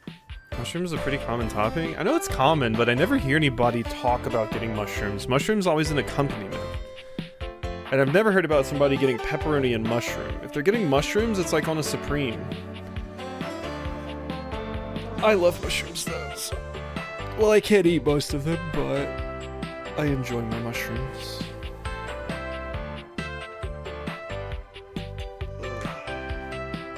Oh gosh, stretch. I've still got to work out after this. Games should be fun. Games. That's right. Every good party needs games. Now, you could go the competitive route, but that would be ill-advised. For one, I could get hit with a ball. I hate balls. Call me selfish in this, but I'd rather not be all cracked up for the sake of you making friends. What do you suggest? You want games that will let people get to know each other. You know, get right to the truth of the matter. Dokapon Kingdom. She raises both arms, holding them palms up in a pose that might mimic a shrug, but her hands move up and down like an unbalanced scale. So, first game. Truth or truth? It's like Truth or Dare, except you just pick between 2 questions to answer truthfully. Oh. Okay. Second game is Spin the Bottle. Except instead of kissing, you tell each other a juicy nugget of your childhood trauma. I don't know if playing Spin the Bottle and having people unload their childhood trauma on strangers is a very good idea. I don't even know if that's a very good idea with friends. I don't know about this, Gwendolyn. This seems like a terrible party. It's an excellent way to figure out who has taken up therapy and who hasn't. And my favorite game? Musical Tears. You pass around the aux cable and let people pick the saddest song on their playlist. Wow. What the hell kind of games are these? These games are meant to help you get to know someone for who they really are. We are seeking transparency in these relationships. So, we skip the small talk and go straight for the real stuff. God, I gotta say, the only winning part about Gwendolyn's design is the color of her hair and the sick-ass tights. Mine is the window panes. I just want the night sky. I would wear those. We want to hear about their parents, their old pets, and maybe even the people they dated in their past. That is so invasive. Gwendolyn narrows her eyes at you. I suppose you think you should have something like horseshoes or cornhole. That people could sit there and talk to each other and get to know each other without having to be weird about it. Which is fine. If you want to know people only on the surface. Ugh. You can get to know people over time, Gwendolyn. We should move on. We should. I feel like this character was made to hate. They must be. Like, I've ran into other characters that feel like that, like the Friar and stuff, and Scandelabra. But this one feels like... Those felt like joke, yeah, you're supposed to hate these characters. Gwendolyn feels like, oh, this is like a real character. But God, I hate her. Slow down. We don't have time to slow down. Remember how I said you were like a cloud? Well, I still believe that. But you can either be a rain cloud or one of those cool, voluminous ones that makes everything more inviting. God, you really just want to mold me into whatever you want. Are a big old rain cloud. And I think you should just listen to me and have the party. At least then I could see you do something interesting for once. That was uncalled for. The truth is hard to hear, I know. But it had to be said. Listen, I know I hit you with everything pretty hard and fast.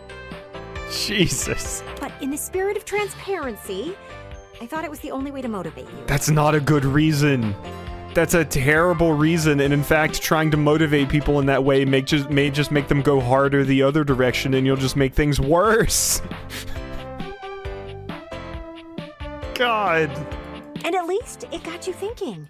Still, it is obvious to me that you need a break. Party planning can be exhausting for someone who has never done it before. Let's circle back to this in a bit. Then we can finalize plans. Oh, and bring that guest list with you. Don't like it. Don't like her. I gotta applaud the game for putting some characters in here that are just made to hate, because it would be boring if every single character in the house was this just incredibly lovable, cute character that's immediately nice to you right from the get. But, God, yeah, Gwendolyn is very easy to hate. Oh. I have opinions. Oh, you trying to hang out right now? Yeah, and Scandelabra did seem cool. Like, they had stuff going on. And, who was the other one I said that was basically made to hate? Like, the Friar, I'm still interested. I'm still interested in, like, what Friar Errol has going on. But, Gwendolyn is, like, I want to see where it goes. Could we fix Gwendolyn? But it seems like there's a lot there to fix. There's a lot there to fix. You got to get past a lot of pain, and I think it's because a lot of the stuff she's saying is stuff that people have dealt with more like commonly, I guess. Pain. Yeah, no. Yeah, I wish that was intended. But I feel like the reason is because people have dealt with someone like Wendelin more than they've dealt with someone like Scandelabra or something. Also, where's the goth girlfriend? That's just Sophia, isn't it? Of course they are. We're the coolest duo in this house. There ain't much happening over here, though. But check another window or something. Something has to be popping off somewhere else. You know, besides Rod's mouth. That's the Dami Mommy? I got news for you, Leafy. The goth girlfriend and Dami Mommy go hand in hand quite a lot. We'll see you at the new spot. Yeah, Memoria's another goth girlfriend. Memoria's another one.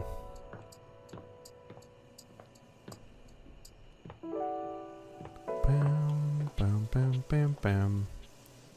Oh yeah, Luke hates us. How about Miranda? Phew, glad you're here. I need a break. I have been thinking about this new song I want to write, and it's super fun, but it's also super exhausting. Once again, every single time I see a bit of a new bit of a character, I notice something different about their design. Did not notice that the end of the guitar is a butter knife with butter on it. Like, I kind of feel like my coils are gonna uncoil or something, and I'll just be like this really sexy, talented metal puddle on the floor. It's weird. No, I totally get it. Can I help? Don't turn into a puddle. You can totally help. Oh wow, this is actually great. Usually I write all my songs alone, but for some reason, this one is just not coming. You wanna be my writing partner for a sec? Blush. Ooh, fun, yeah, let's go. Attitude on point. Love it. Entonces vamos. Okay, so I'm gonna ask you some questions. You ready? Of course. Perfecto. Now, where did I put my notes? Gotta be careful with them so they don't incinerate. Ah, here they are. Okay, when you think of love, what's the first word that comes to your mind?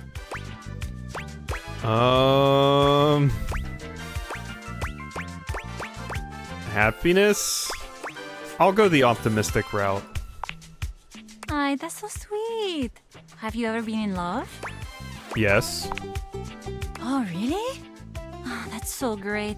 I love being in love. Being in love is great. And this lucky other, do you still love them? Yeah, absolutely. She's right downstairs. I really do. That's amazing. I guess you're both lucky. She's probably yelling at Sims.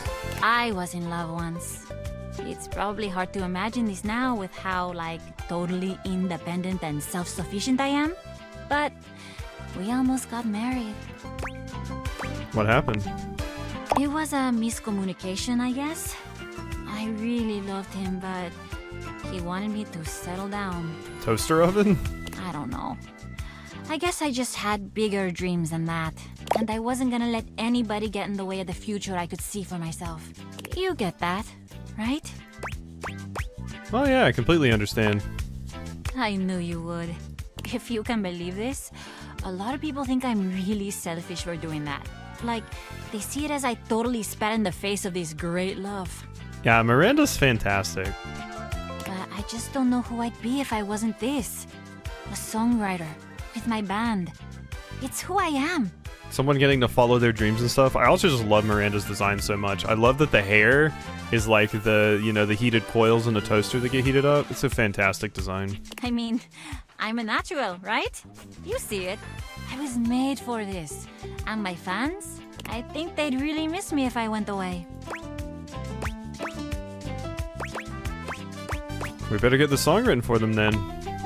Of course. Love, happiness. Usually songs about tragic love are easier, but let's switch it up. Pop-Tart, yes. I love the Pop-Tart earrings. They're great. So beautiful, like a comfort you've never felt before. Safety. A feeling of home wherever you go as long as you're with them. Aye, that's one of the best things about good love. Damn straight. Okay, lyrics. You're the reason that I sing. Your love and warms me up. You're the reason that I sing. Aw, that is so sweet. A love so pure, it gives you the courage to sing. Yeah, teardrops on my guitar. That is a love worth searching for. Songwriting is so much fun. It's like actually my favorite thing to do, but sometimes it's so frustrating. I usually go to my band when I need help, but for some reason, this one feels different. Thanks for helping me with it. I'd love to see you again. Maybe not for work, though? Not for work. Oh? I get it. You're flirting again. Nice. You know what? You earned it. The next time we hang out can be a real, official date. I earned a date! I don't like to think of it like that, but... Don't actually bring me flowers or anything. I have the worst track record with, like, wanting to admire them and then all of a sudden they're in flames. Yeah, flowers aren't for everybody. It sucks. But you can, like, think about bringing me flowers. Deal? So excited. You're cute when you're awkward. So excited. It's a date then. I'll see you soon. That's not something you say to someone when you're about to go on your first date with them before you know the vibes. That's not a joke you make until you know that that's an okay joke to make. That's one you make after you've known for a bit. Congrats on your date, everything. Thank you. Last time, Nightmare just launched right into an unpleasant dream she prepared for you. But for some reason tonight, she hesitates. Whatever the reason, this could be your opportunity to get to know her better. Or perhaps to swing your dreams in a more pleasant direction. Hey, wait. Hmm? I was thinking maybe we could talk a little before we get to the scaring. Oh. Well, sure. I guess we could for a little while. We've been talking about fear. And what your fears mean to you. Would you like to talk about more of your fears? I think this is just Freddy. Like, this just looks like Freddy. This is a dream for Oodles, not a nightmare. I just want to talk to you, actually. Me? This isn't about me. It's about you. Maybe we should just talk about things you want instead. We made Nightmare blush. Tell me your deepest desires. I've always wanted a goth girlfriend. I have this recurring daydream where I'm waiting the spelling bee. I mean, we gotta choose the goth girlfriend option. I've always wanted a goth girlfriend. You have? It's hard to tell in the darkness, but you could swear Nightmare blushes. We found another goth girlfriend. She's an Uma Musume, but we found her. That's interesting. Well, wow. Of all the things to have in your mind. Nightmare. Oh, we put Nightmare on the back foot. Look at this. Riz out of control. There's all sorts of things in your head, you know. And I can dig through them and try to make the best sense of it I can, but haven't you ever wondered why some of your dreams are so nonsensical? I can make anything scary. But the scariest dreams are the ones that stick with you when you wake. The ones that come from a place of true fear. Things that keep you up at night. So you telling me those things about your biggest fears, it was nice of you. You gave me the keys to really scare you, I guess.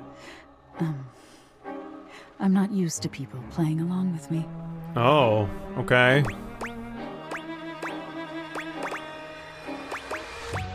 There's value in fear, even if it doesn't feel good at first. Yes, exactly. There's so much to be learned from nightmares. On an animalistic evolutionary level, some say nightmares are sort of like practice for life-threatening scenarios. Others say nightmares are just your brain sorting through stressful events from your day. All pretty useful things, in my opinion.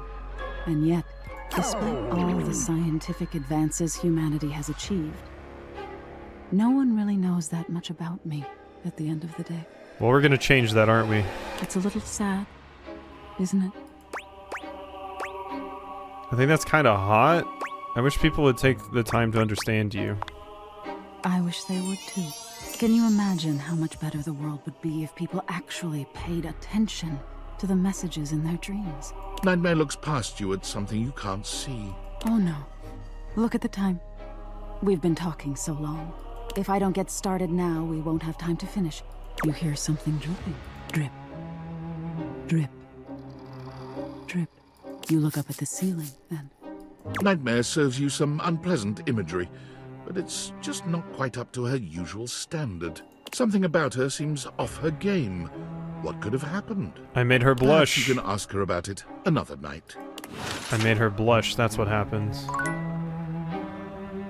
Okay, the game actually saved that time because we technically talked to Nightmare, I guess. So,